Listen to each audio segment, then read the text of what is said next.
আসলে আমার তার সাথে সম্পর্ক শুরু হয় 2016 সালের লাস্টের দিক। আমি একটা অফিসে জব করি। ওখানে আমার আমার আম্মু জব করে। আমার আম্মুর সঙ্গে যাই ফ্যাক্টরিতে। তারপর ওখান থেকে আমার ভালোবাসা শুরু হয়। আমার যে প্রথমে তো বয়ফ্রেন্ড ছিল, তারপর হাজবেন্ড হইছে। আমার যে বয়ফ্রেন্ড ওর নাম হচ্ছে মামুন। সে আমার বস ছিল। কি মানে গার্মেন্টস এর? গার্মেন্টসে জব করতাম। আচ্ছা। সে আমার বস ছিল। তো সেখান থেকেই পরিচয়। তার আগে একটু আপনার পরিবার সম্পর্কে জানি। আপনার পরিবারে কে কে আছে? আমার পরিবারে আমার মা, আমি, আমার একটা ছোট ভাই, আমার বাবা। আপনি, আপনার ছোট ভাই আছে, আপনার মা আছে এবং আপনার বাবা আছে। আহ এই হচ্ছে আপনার পরিবার এবং আপনি কাজ করেন গার্মেন্টস এ। গার্মেন্টস। সেই অবস্থায় একটি ছেলের সাথে আপনার পরিচয় হলো, যে হচ্ছে আপনার বস। জি। তো বসের সাথে কিভাবে প্রেম হলো শুনি একটু। কিভাবে? বসের সাথে সম্পর্কটা হয়েছে কারণ আহ, আমি ওখানে কিউসি হিসাবে গেছিলাম। আচ্ছা, কোয়ালিটি কন্ট্রোলার। কোয়ালিটি কন্ট্রোলার হিসাবে আচ্ছা। গেছিলাম। তারপর এক পর্যায়ে ওখানে একটা স্টোর ছিল, মানে স্টোর টাইম কিপার একটা ছিল। ওখানে একটা ছেলে জব করতো, মাঝখানে ওই ছেলেটা জবটা ছেড়ে দেয়। ওকে। তারপর আমার যে বস, মানে আমার মামুন মামুন আমার আম্মুকে বলে, আমার আম্মু ওই ফ্যাক্টরিতে জব করতো। পরে আমার আম্মুকে বলে আমাকে বললো যে, আমার আম্মুকে বলতেছে যে তোমার মেয়ে তো অনেক মানে কথাবার্তা দিয়ে স্মার্ট আছে, আর লেখাটা অনেক সুন্দর, তাহলে তাকে আমরা স্টোরে বসাই দিই। তারপরে বললো আচ্ছা ঠিক আছে, যেন কোনো সমস্যা না হয়। আমার আম্মু বলতেছে যে ওর তো কেউ নাই, আমার আবার বাবা নাই। ঠিক আচ্ছা, আছে, যে বর্তমান যে বাবা সে হচ্ছে আমার সৎ বাবা। সৎ বাবা। আচ্ছা বলতেছে ওর তো বাবা নাই, তা আজ থেকে আপনি ওর গার্জিয়ান, ওর কিছু হলে আপনি দেখে শুনে রাখবেন, আচ্ছা। এভাবে বলছে। তার তারপর সাথে আপনার বয়সের ডিফারেন্সটা কত? বয়সের ডিফারেন্স অনেক অনেক। অনেক। কত হবে সেটা? আমার তো বয়স 23 চলতেছে। না, যখন আপনারা প্রেম করেছেন তখন, আমি তখন থেকে যদি বলি, আপনার সাথে তার বয়সের ডিফারেন্স কত? 5 বছর, 10 বছর? 10 বছর। 10 বছর হবে। 10 বছর। আচ্ছা ঠিক আছে, তারপর বলেন। তারপর আম্মু বলতেছে যে ওর তো কেউ নাই, ওর বাবা নাই, তাহলে আমি আপনাকে আমার মেয়ে হাতে তুলে দিলাম, আপনার হাতে। তো বলতে আচ্ছা ঠিক আছে, সমস্যা নাই, আমি ওকে দেখে শুনে রাখবো। ঠিক আছে। পরে বলছে আচ্ছা ঠিক আছে। আম্মু তো নিশ্চিন্ত হলো। ও এমন একটা মানুষ, মানুষকে কথা দিয়ে ভুলাই ফেলতো, আর ওকে প্রচুর বিশ্বাস করতো মানুষ। তারপর ও আমাকে স্টোরে কাজ দেয়, স্টোরে কাজ দিতে দিতে ও আমাকে মানে নানান ভাবে বুঝাইতো যে সে আমাকে পছন্দ করতো, অনেক কিছু ইয়া করতো, আমার কাছে আসার চেষ্টা করতো। আমি বুঝতাম যে সে আমাকে পছন্দ করে এরকম। আচ্ছা। তারপর আমি তাকে এক পর্যায়ে ও আমাকে বলতেছে যে আমাকে অনেক ভালো লাগে, আমাকে বলছে যে ভালো লাগে ভালো লাগে। ও আমাকে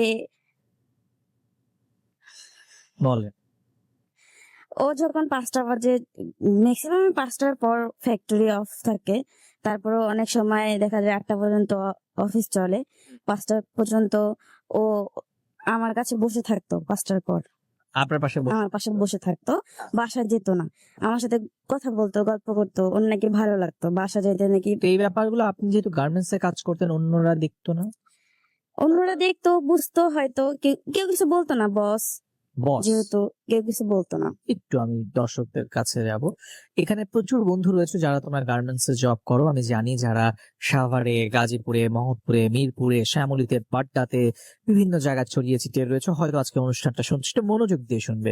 আজকে কিন্তু একজন মানুষ এসেছে, সে একটা গার্মেন্টস এ জব করতো এবং তার সাথে তার বসের, এবং যিনি গার্মেন্টস এ জব করতেন তিনি তার চাইতে একটি বেটার পজিশনে জব করতেন। কিভাবে তাকে প্রেমের ফাঁদে ফেললেন সেই গল্পটাই তিনি আজকে এখানে বলতে আসছেন। So, আপনারা যারা গার্মেন্টস এ জব করেন বা যে কোনো পেশায় জব করেন, মনোযোগ দিয়ে আজকে এই নারীর গল্পটা শুনবেন। শুনি তারপর মাহমুদা কি হলো। তারপর ও আমার পাশে আয়সা এসে বসতো। তারপর আমাকে বলতো যে ওর এত তাড়াতাড়ি বাসা যেতে ভালো লাগে না, আমার কাছে বসে থাকতে মন চায়, আরো অনেক কথা বলতো। তারপর তখন আপনি তাকে প্রশ্ন করেছেন তার পরিবারে কে আছে? যখন প্রশ্ন করেছিলাম বলতে, আমি তখন প্রশ্ন করি নাই কখনো। আচ্ছা, আমি কখনো প্রশ্ন করি নাই। আপনার সাথে একটা মানুষের কথা হচ্ছে, আপনি কখনো জিজ্ঞেস করবেন না আপনার ফ্যামিলিতে আর কে ওকে আছে? দেখলে মনে হয় না যে ও বিয়ে করছে কিংবা এরকম টাইপের, এটা কখনোই মনে হইতো না। কিন্তু তার ফ্যামিলিতে কে আছে তোকে জিজ্ঞেস করেননি কখন? আমি পরে জিজ্ঞাসা করছি। আচ্ছা, সেটা পরে? অনেক পরে জিজ্ঞাসা করছি। আচ্ছা। আমি তো প্রথম প্রথম ভাবছি যে ও বিয়ে করেনি বা এরকম, যেহেতু আমার সাথে এরকম করতেছে। তারপরে কি হলো? তারপর ও আমার পাশে এসে বসে আমাকে সবসময় প্রতিদিন এরকম প্রতিদিন চলতো। মানে আমাকে যতক্ষণ পর্যন্ত ওর প্রতি দুর্বল করতো না ততক্ষণ পর্যন্ত মানে ও আমার পিছনেই লেগে থাকতো, ইয়ে করতো। তারপর আমার আমি বুঝতাম যে ও আমাকে পছন্দ করে। তারপর আমি ওর মানে এমন এমন সিচুয়েশনে ফেলাইতো, মানে বিশ্বাস করতে আমি বাধ্য হইতাম, ওকে, বিশ্বাস করতে বাধ্য হইতাম যে আসলে সত্যি মনে হয় মানুষটা আমাকে ভালোবাসে, সত্যি মনে হয় আমাকে পছন্দ করে। আচ্ছা, এরকম করতে করতে তার সাথে আমার রিলেশন একটা জড়ায় যায়, ওকে। রিলেশনে জড়ায় যায়।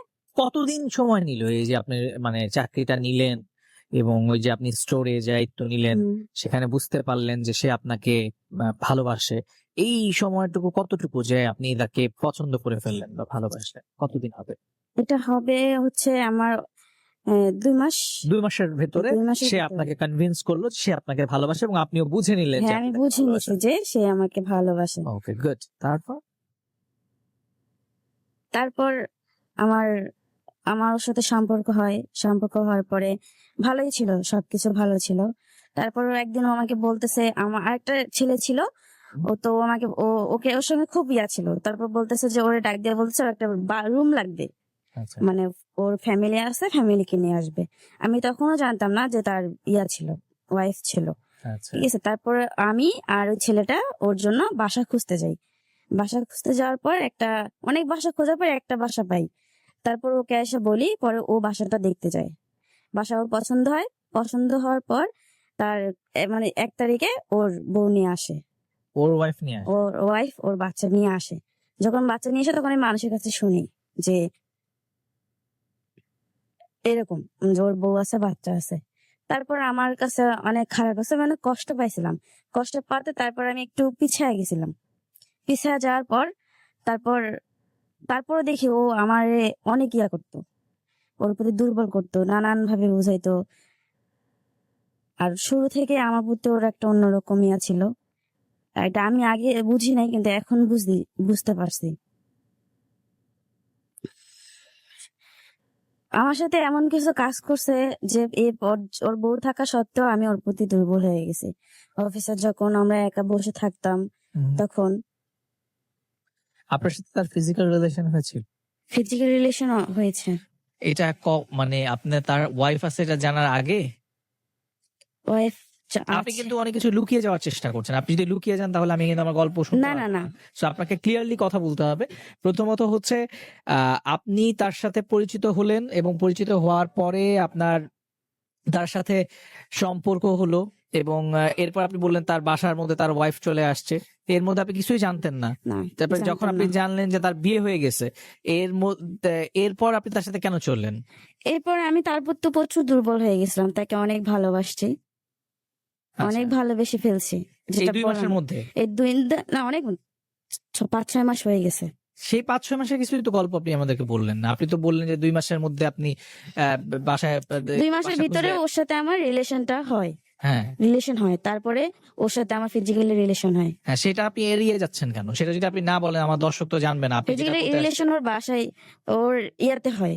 হ্যাঁ, তো এইটার জন্য আপনি নিজে গেছিলেন তার সাথে আমি নিজে হ্যাঁ, যাইনি, সে আপনাকে নিয়ে সে গেছে। আমাকে নিয়ে গেছে। আচ্ছা, তখন আমি আপনি জানতেন না? কখনোই আমার সেক্ষেত্রে আপনি জানতেন না না, আমি যে জানতাম সে না, তখনও ম্যারিড? জানতাম না। তো এটা হচ্ছে আপনার রিলেশনের কতদিন পরে, সম্পর্কটা হওয়ার কতদিন পরে? সম্পর্ক হওয়ার 3 মাস পর। সম্পর্ক হওয়ার ঠিক 3 মাস পরে 3 মাস আপনি তার পর। সাথে ফিজিক্যাল রিলেশনে চলে গেলেন। হুম আচ্ছা, এর এরও 3 মাস পরে আপনি জানলেন যে তার বিয়ে হয়েছে, হুম। তাই তো? এই যখন জেনে ফেললেন যে সে বিয়ে করেছে তখন আপনি কি ডিসিশন নিলেন বা কি করলেন? আপনি প্রথম কি করেছিলেন বলেন তো? যখন আমি জানতে পারি যে তার বউ আছে, বাচ্চা আছে, হুম, তারপর আমি আমি আর পারিনি পিছাইতে, কারণ যেহেতু ওর সাথে আমার ফিজিক্যালি রিলেশন হয়ে গেছে। হুম, আমি আর পারি নাই, কারণ আমি ওর প্রতি অনেকটা দুর্বল, যেটা বলার বাহিরে। ওকে। তার মানে আপনি ফিজিক্যালি একটা মানুষের সাথে ইনভলভ হয়ে যাওয়ার কারণে আপনি তারপরে আর চাইলেও আপনি ব্যাক আমি করতে ব্রেক পারেন করতে নাই। পারি নাই, আচ্ছা, মূল কারণ হাঁটার চেষ্টা করলেও পারি নাই আমি। তখন ভালোবাসা ছিল না আসলে। ভালোবাসা ছিল আমার আমি ওরে ভালোবাসছি, কিন্তু ও তো আমাকে ভালোবাসে নাই। হ্যাঁ, তাহলে আপনি ব্যাক করতে চেয়েছিলেন কেন? তখন তো আমি বুঝি নাই। আপনার সাথে তার প্রেম হলো, প্রেম হওয়ার 3 মাসের মাথায় আপনি তার সাথে ফিজিক্যাল রিলেশনে চলে গেলেন। সেই সময় কি কারণে গেলেন? সে কি আপনাকে বাধ্য করেছিল, বা সে আপনাকে বলেছিল আপনাকে ছেড়ে চলে যাবে? কি কারণে আপনি একটি মেয়ে হয়ে কেন এই ধরনের ডিসিশন নিলেন? তো আমাকে ওর বাসায় ডেকে নিয়ে গেছিল, ঠিক আছে। ওর বাসায় ডেকে নিয়ে গেছিল ওর কাপড় চোপড় ধোয়ার জন্য, রান্না করার জন্য, কারণ ও না খেয়েছিল, তো আমাকে ডাকছিল। তারপরে আমি ওর বাসায় যাই, বাসায় যাওয়ার পর ওর সমস্ত কাজ করি, কাজ করার পর ও আমাকে জোর করে ফিজিক্যালি রিলেশন করার জন্য। ওকে, জোর করার পর আমার ওর সাথে ফিজিক্যালি রিলেশন হয়। ওকে। তারপর কি হলো বলেন? তারপর থেকে তো এমন কোনো, মানে প্রতি সপ্তাহে এমন কোনো দিন ছিল না যে প্রতি সপ্তাহে ওর সাথে আমার ফিজিক্যালি রিলেশন হইতো। তখন আপনাদের বিয়ে হয়নি? তখন আমার বিয়ে হয়নি ওর সাথে, আচ্ছা, কারণ আমি ভয় পাইতাম যদি ও আমাকে ছেড়ে চলে যাইতো। মানে আপনি ওকে আপনার কাছে রেখে দেওয়ার জন্য এই সম্পর্কে বারবার যেতেন, হ্যাঁ। তাই? ঠিক আছে, তারপর কি হলো? তারপর ওর বউ আসলো, ওর বউ আসার পরে অনেক সমস্যা হয়েছিল আমার আর ওর মাঝে, ঠিক আছে। আমি ওকে বলতাম যে, কারণ এই সম্পর্ক এরকম করে তো আর হয় না সম্পর্ক। ও আমাকে সবসময় বলতো, যখন বললাম যে তোমার বউ আছে, বাচ্চা আছে, তুমি কি করবা, পরে ও আমাকে বলতো যে দেখো বউ আছে, বাচ্চা আছে, পরে না জানলেও চলবে, ওকে, যখন জানবে জানবে, হুম। এখন জানার দরকার নেই। আমাকে বলছে যখন জানবে তখন দেখা যাবে, আমাকে শুরুতে এভাবে বলছে আচ্ছা, যে যখন জানবে তখন, জানলে জানুক, তখন দেখা যাবে কি হয় না হয়। তাই আমি বলছি, আমি তারপর ও যখন যেটা বলতো আমি তখন সেটাই বিশ্বাস করতাম। আচ্ছা। আমি ওর উপর ভরসা বেশি করছি, ঠিক আছে। আর ও আমাকে বলতো যে আমি বাসায় যাইতাম, মানে যখন অফিস ছুটি হইতো আমাকে বলতো, জানো যখন অফিস ছুটি হইতো আমি তোমার কাছে কেন বসি জানো, আমার তো বাসা যেতে ভালো লাগে না, বাসায় গেলে আমার সাথে অনেক বাজে ব্যবহার করে, মানে বিড়ালের মতো বাসায় থাকতে হয়, মনে হয় কি যে আমার বউ স্বামী আর আমি হচ্ছি বউ, এভাবে আচ্ছা, বলছে। আমার উপর অনেক টর্চার করে আমার বউ, ঠিক আছে। আমি কাউকে কখনো বলি না, তোমাকে বলি। আমি এগুলো কথা শুনে আর কাঁদতো, কেঁদে কেঁদে বলতো। এগুলো কথা শুনে আমি আরো ওর প্রতি দুর্বল হয়ে যাই, আচ্ছা। যে আসলেই তো, কারণ মানুষ তো কষ্ট না পেলে এরকম কারোর সাথে রিলেশন করে না বিয়ের পর, হয়তো তার কোনো দুঃখ মানে আছে, আপনার ধারণা হচ্ছে যে মানুষ কষ্ট পেলে বিয়ের পরে অন্য একটা রিলেশনে যায়, এটা আপনার রিলেশনে যায়, ধারণা? আমার আচ্ছা, ধারণা ছিল এরকম। আচ্ছা, তারপর? তারপর ও এরকম বলার পর আমি, কারণ কখনো আমি যাচাই করতাম না বা দেখতাম না যে আসলে ও এটা সত্যি বললো না মিথ্যা বললো, ঠিক আছে। তারপর আমি ওর বাসায় যাইতাম, কিন্তু আমার সাথে আমাকে বাসায় ডেকে ডেকে নিয়ে যেত ওর বউর সাথে মানে পরিচয় করার জন্য, ভালো সম্পর্ক হওয়ার জন্য, যাতে ওর বউর সাথে আমার রিলেশনটা ভালো হয়। ও আচ্ছা, মানে তার ওয়াইফের সাথে আপনার পরিচয় করিয়ে দেওয়ার জন্য আপনাকে তার বাসায় নিয়েও গেছে? নিয়েও গেছে, আচ্ছা, গুড। তারপর? পাশাপাশি আমার বাসা থেকে ওর বাসা 5 মিনিট আচ্ছা, এরকম। বাসায় নিয়ে যায় ওর বউর সাথে আমার কথা, মানে পরিচয় করে দেয়। আগে থেকে ফোন করে হয়তো বলে আমার কথা যে আমি আসবো, তারপর আমি ওর বাসায় যাই, ওর বউর সাথে আমার কথা হয়। হুম, তখন জানতো না উনি জানতো না যে ওনার হাজবেন্ডের সাথে আমার সম্পর্ক, আচ্ছা, কিছু শুধু আমি আর ওই জানি। ওকে, আর আমাদের সাথে যারা মিশে তারা জানে, আমার আচ্ছা, অফিসের মানুষ জানতো। ওকে, মানে একটা মানুষ তো আর এগুলো কথা তো আর লুকায় থাকে না, মানুষের আচার আচরণ দেখলে মানুষ বুঝতে পারে যে আসলেই কি আছে এদের ভিতরে। কারণ আচ্ছা, ও এমন এমন করতো, মানে যেখানে যাইতো মানে আমি ছাড়া, মানে আমার নামটাই সবসময় ওর মুখে থাকতো, অফিসে আচ্ছা, সব সময় বলতো, আমাকে না দেখলে পাগলের মতো হয়ে যেত, হুম, পাগলের মতো হয়ে যেত আমাকে না দেখলে। আমি যখন ওর বউয়ের কাছে যাই তখন ও বউয়ের সামনে দেখি ও অনেক বিড়ালের মতো হয়ে থাকে, কোনো কথা বলে না, চুপচাপ। হুম, ওর বউ আবার যখন আসে তখন একদম চুপ, আবার ওর বউ যখন সরে সরে যায় তখন আবার আমার সাথে আমার এই খোঁচাখুচি করে। আচ্ছা, তারপর? তারপর এরকম করে যখন, তারপর ওর বাসায় খাওয়া দাওয়া করে আমি চলে আসি, মাঝে মাঝে যাইতাম বাসায়, ও আমাকে ডেকে ডেকে নিয়ে যাইতো বা ফোন করে নিয়ে যেত যে আয়, এসে মানে ওর বউর সামনে আমাকে তুই করে কথা বলতো, আচ্ছা, ফোন করে বলতো যে আয় আয়সা, আমার বাসায় আয়সা ঘুরে যা। হুম, হুম, ওর যে ছেলে আছে, ছেলের নাম মাহির, বলছে মাহিরের মায়ের সঙ্গে কথা বলে যা, ভালো লাগবে।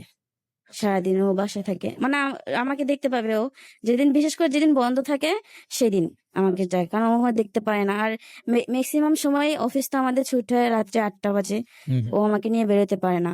হুম, এই জন্য শুক্রবার করে যাইতো, আবার কখনো 5টায় ছুটি হলে আমাকে নিয়ে বের হইতো। আচ্ছা, এরকম করতে করতে ওর বউর সাথে আমার একটা ভালো সম্পর্ক তৈরি হয়। ওর বউ আমাকে বিশ্বাস করে প্রচুর, ছোট বোনের মতো ভালোবাসতো যেটা, ঠিক আচ্ছা, আছে, কারণ এই বিশ্বাসটা ও ঢুকাই দিছে আমাদের ভিতরে। ওকে। তারপর এরকম আসার পরে এরকম করতে করতে ও আমাকে সবসময় শুধু বলতো ওর বউ ওর সাথে বনে না, ওর বউরে ধরে মারে, এটা করে ওটা করে, আমাকে সবসময় বলতো যে আমার বউর সাথে আমার সম্পর্ক ভালো না। আমার বউকে আমি বলি কি ভালো না তাহলে এখনো পর্যন্ত সম্পর্কটা টিকে আছে কেন, যেহেতু ভালোই না। পরে আমাকে একদিন বলে যে শোনো, আমি কই, আপনি কি প্রেম করে বিয়ে করছেন? কয় না, আমি তো তাকে প্রেম করে বিয়ে করি নাই, আমার ফ্যামিলি দিছে। আচ্ছা, আমার ফ্যামিলি, আমি কেন, আপনি কি দেখেন নাই? কয় না, আমি তো তাকে দেখি নাই, যে তার সাথে আমি তাকে দেখিও নাই, আমার ভাই দেখছে, আমার ভাবি দেখছে। হুম, তারপর আমার বাবা মা পছন্দ করে বিয়ে করেছে। তা আমি কি, আপনার পছন্দ হয়নি? কয় না, আমার কখনোই পছন্দ হয়নি। তাহলে পছন্দ হয়নি, তাহলে আপনার যে একটা বাচ্চা আছে, এই বাচ্চাটা কিভাবে হলো? কয় আমি এই বাচ্চাটা তো আমি নিতে চাই নাই, ওর সাথে আমার বিয়ে শুরু থেকে সম্পর্ক ভালো ছিল না, হুম, হুম, হুম, এই বাচ্চাটা আমি চাই নাই নিতে, ও সংসারটা টিকে রাখার জন্য এই বাচ্চাটা নিছে, আচ্ছা, যেন আমি বাচ্চাটার মায়ায় ওর সাথে সংসার করি।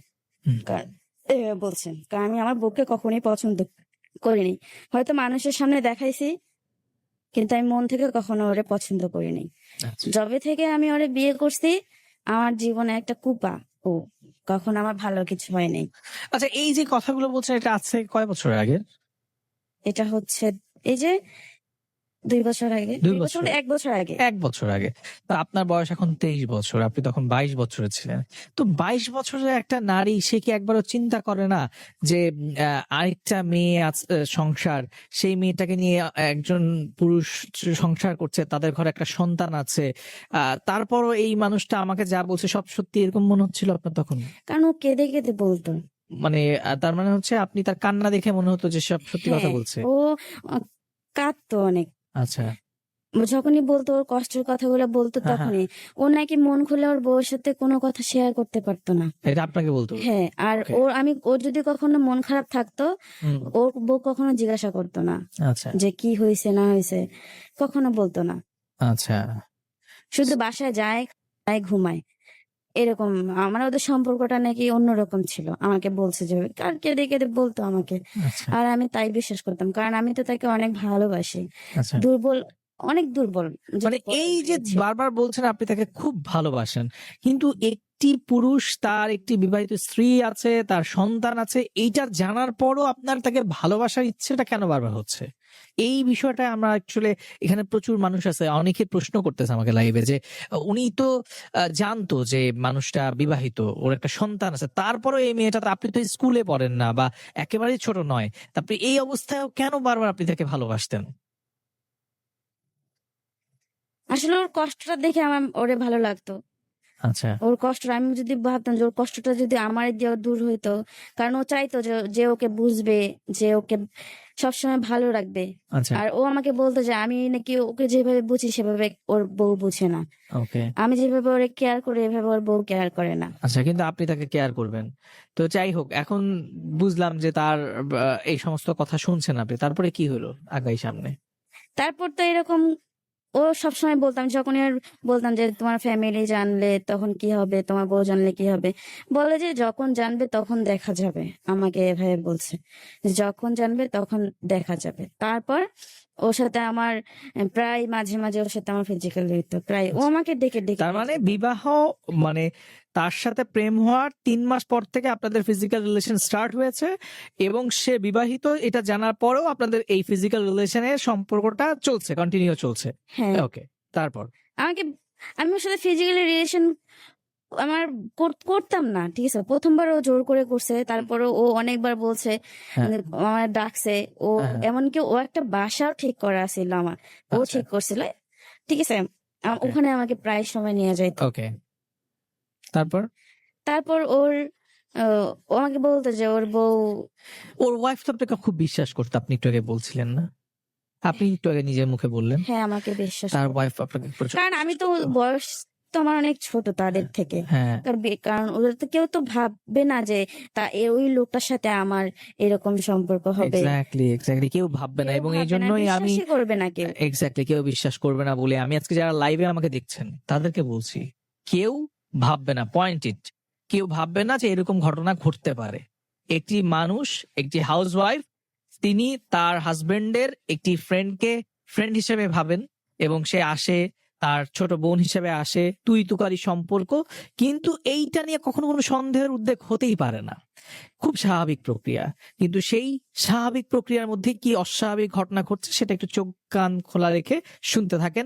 আর যদি প্রয়োজন মনে করেন লাইফটা শেয়ার করেন, বিকজ এই লাইফটা শেয়ার করলে আমি 1 টাকাও পাবো না, বাট লাইফটা শেয়ার করলে হয়তো কোনো একটা হাউসওয়াইফ, কোনো একটা বন্ধু, কোনো একজন স্টুডেন্ট যে এই লাইফটা পরবর্তীতে দেখবে, সে সচেতন হবে। সো আপনি একজন পুরুষ হন কিংবা নারী হন, জাস্ট শেয়ার দিস লাইফ।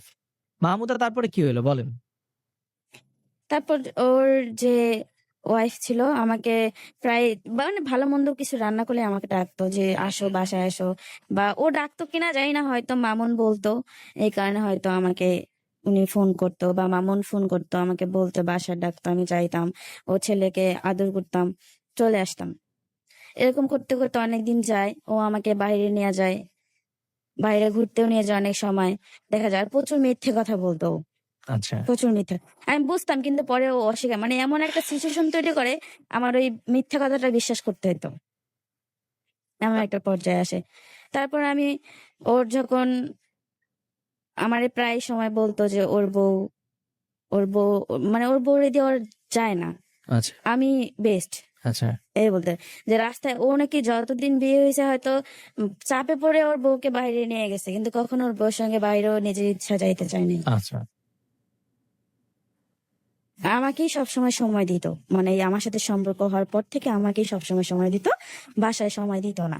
আচ্ছা, আর যখন বাসায় সময় দিত না তখন তো বাসায় প্রবলেম সৃষ্টি হতো, যে একটা ছেলে আছে তাকে সময় দেয় না, সবসময় বাইরে থাকে, আর ফোনে কথা বলতো। আচ্ছা, আর তোর বউ অনেক সময় অনেক কিছু টের পেয়েও কিছু বলে নেই, প্রমাণ না থাকলে কিভাবে বলবে। ওকে, তারপর? আমি এরকম এরকম ওরা অনেক বুঝাইছে যে দেখো, আমি বিয়ের মানে তখন ওরা বিয়ে করি নাই, বিয়ের আগ পর্যন্ত অনেক বুঝাইছে, দেখো এরকম যে সম্পর্ক করতেছি এটা তো ঠিক না, কারণ এটা তো অবৈধ সম্পর্ক, তাহলে আমরা বিয়ে করি, চলো বিয়ে করি। কয়ে বিয়ে করার কি দিন গেছে, বিয়ে করব, আচ্ছা, সময় তো এখন অনেক আছে। আমাকে বলতেছে এখনো দেরি আছে বিয়ে করার। আমি তারপরে বলতাম, যখনই আমাকে ডেকে নিয়ে যাইতো তখনই আমি বলতাম যে আমরা বিয়ে করি, চলো বিয়ে করি। ওকে, আর অফিসের ভিতরে তো ওইরকম কথাবার্তা হইতো না, ফোনে কথা হইতো। ওকে, আর অফিসে যখন দেখছে যে ওর সাথে আমার ওর সাথে সম্পর্ক সবাই জানাজানি হয়েছে, ঠিক আছে, আমার এক পর্যায়ে আমার আম্মু শুনে, আম্মু বিশ্বাস করতো না। আম্মু কিন্তু প্রচুর আমাকে বিশ্বাস করে, মানসিকতা কখনো বিশ্বাস করেনি, আচ্ছা, কখনো বিশ্বাস করেনি। সবাই বলছে, প্রমাণ পর্যন্ত দিছে, কিন্তু আম্মু বিশ্বাস করে না যে আমার মেয়ে এটা কখনো করতে পারে না। আমার মেয়ের প্রতি বিশ্বাস আছে, আচ্ছা, কারণ আমার মা যে কষ্টে আছে ওই কষ্ট তো আমি করবো না, আমার আম্মুর এটা বিশ্বাস ছিল, কারণ ওকে, যেহেতু আমি চোখে দেখছি আমার মায়ের। তা আম্মু বিশ্বাস করতো না কখনো, শুধু আমাকে এসে জিজ্ঞাসা করতো যে এগুলো যে শুনলাম এটা কি সত্যি। আমি বলি যে না তো, আমি সবসময় অস্বীকার যেতাম, কারণ আমার আম্মুর প্রচুর রাগ, যদি মামুনকে কিছু করে আমার আম্মুর প্রচুর রাগ, ভয় পাইতাম যদি ওরে মারতো, ওরে যদি মারে। আমার সবসময় বলবো, যদি এরকম কিছু হয় আমি কিন্তু মামুনরে ধরে মারবো, ওরে কিন্তু আমি এলাকায় থাকতে দিব না, এটা বল। আর আমার আমার আম্মুর প্রচুর সাহস, এই কারণে আমি কখনো আম্মুর কাছে শেয়ার করতাম না, মানুষের কাছে বলতাম কিন্তু আমার আম্মুর কাছে শেয়ার করতাম না, যাতে আমার আম্মু না জানে। আমি সবসময় লুকায় রাখতাম। এমন করতে করতে 1 বছর চলে যায়, 1 বছর চলে যায়। তারপর ওর ওর বউ জানতে পারে। ওর বউ জানতে পারলো? ওর বউ এই জানতে পারলো জানতে পারলো বলতে, কিভাবে? জানতে পারছে হচ্ছে ওর যে বাসায় থাকে, হ্যাঁ, ওর বউ যখন বাড়িতে যাইতো, মানে ওর বাবার শ্বশুর বাড়িতে যেত, মানে ওর বউ ওর বাড়িতে যেত, বউর বাপের বাড়ি, ও আমাকে প্রায় বাসায় ডাকে নিয়ে যেত। আর বাসায় নিয়ে গেলে তো একজন মানুষ দেখে না, অনেকেই দেখতো, অনেকেই দেখে, হয়তো আমাদেরকে কিছু বলতো না, চুপ করে থাকতো। ওর বউ যখন আসতো তখন হয়তো ওর বউকে বলতো। আচ্ছা, এরকম করতে করতে ওর বউকে হয়তো বলতো, ওর বউ সন্দেহ করতে শুরু করে, আচ্ছা, সন্দেহ করতে শুরু করে আমাকে বাসায় ঠিক আগের মতোই ডাকে, কিন্তু ফলো করে, আমার দিক ফলো করতো, এটা আমি বুঝতাম যে ফলো করতো, আচ্ছা, ঠিক আছে, কিন্তু মামুন না বুঝলেও আমি বুঝতাম ফলো করতো। আমি যদি সেফ ভাবে থাকতাম ও সেফ ভাবে থাকতো না, আচ্ছা, ঠিক আছে, মানে ওর শোনাচ্ছেন।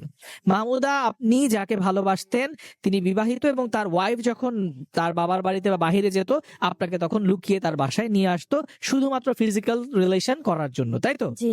তারপর কি হলো? তারপর ও আমাকে যখন নিয়ে আসে, এরকম প্রায় নিয়ে যাইতো বাসায়, হুম। প্রায় বাসায় নিয়ে যাইতো। বাসায় নিয়ে যাওয়ার পর ওর যে বাড়িওয়ালা ছিল, বাড়িওয়ালি, উনি দেখতো। ঠিক আছে, উনি হয়তো দেখতো বলতে এটা হয়তো ও, আমার যে হাজবেন্ড ছিল ও হয়তো টের পাইছে যে হয়তো বাড়িওয়ালি নজর রাখতেছে, হয়তো তার ওয়াইফের সঙ্গে তার যোগাযোগ আছে। পরে আমাকে বললো যে তুমি যখন আসবা তখন দেখবা যে বাড়িওয়ালির দরজা খোলা আছে কিনা। যদি দরজা খোলা থাকে চুপচাপ ঢুকে পড়বা, আমি আমার আমার গেট খোলা রেখে দেবো, আচ্ছা জুতা ভিতরে নিয়ে আসবা, আমাকে বলতো, এইভাবে আচ্ছা। বলতো। আমি পরে ওরে তো অনেক বিশ্বাস করি। ঠিক আছে, আমি সবসময় ভয় পাইতাম যে ওরে আমি এত ভালোবাসছি, ওরা যেন আমার কাছ থেকে না চলে যায়। ওকে। আর যেন আমি, কারণ ও ছাড়া আমি অন্য কারোর কাছে যাইতে পারবো না, আমার এরকম মনে হয়েছে সব সময়। তাই আমি ওর কথা মতো চলতাম। ও যা বলতো, যখন যা বলতো, যখন যা করতে বলতো তাই করতাম। তারপর আমি এরকম ও দেখতাম, লুকায় লুকায় আসতাম। আর একটা ছেলে ছিল, ও পাহারা দিত। ওকে। আর একটা ছেলে ছিল যে আমাদের সবটা জানতো। ঠিক আছে, ওকেও কিন্তু খুব ভালোবাসতো। মামুনের ওয়াইফ ওকেও ভালোবাসতো খুব।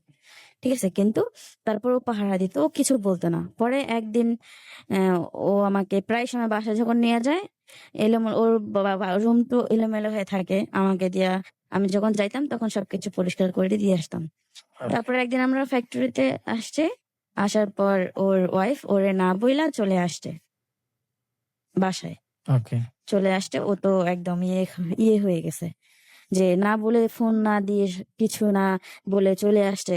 হয়তো কোনো কারণ আছে, কারণ ওর বউ, ওরা হয়তো না বলে, যেহেতু আমাদের বিষয়টা জানতে পারছে এই কারণে হয়তো চুপচাপ আসছে, করে না কিছু না জানে।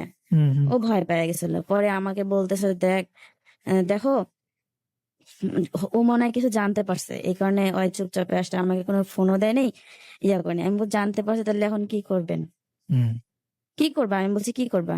কি করা, জানলে জানছে, মানুষ কি করে না, আমাকে আচ্ছা। বলতেছে। ওকে। আচ্ছা, আমি আমি তারপরে ওর কথা বলছি, শুধু ঠিক আছে ঠিক আছে বলে গেছি। আচ্ছা, যখন যেটা বলছি তখন সেটা বলছি। ঠিক আছে, পরে লাস্টের দিক 2018 সালের দিক, এরকম করে 1 বছর গেছে। এরকম করেই ফিজিক্যালি রিলেশন করেই 1 বছর গেছে। পরে 18 সালের দিক যখন লাস্টে আসলো, তারপরে ওর সাথে আমার মানে এটা নিয়ে অনেক কিছু হইলো, অনেক কিছু হলো। ও আমার সাথে লুকায় লুকায় কথা বলে, যখন সবাই জানলো যে ওর সাথে আমার সম্পর্ক, আমার আম্মু বিশ্বাস করেনি।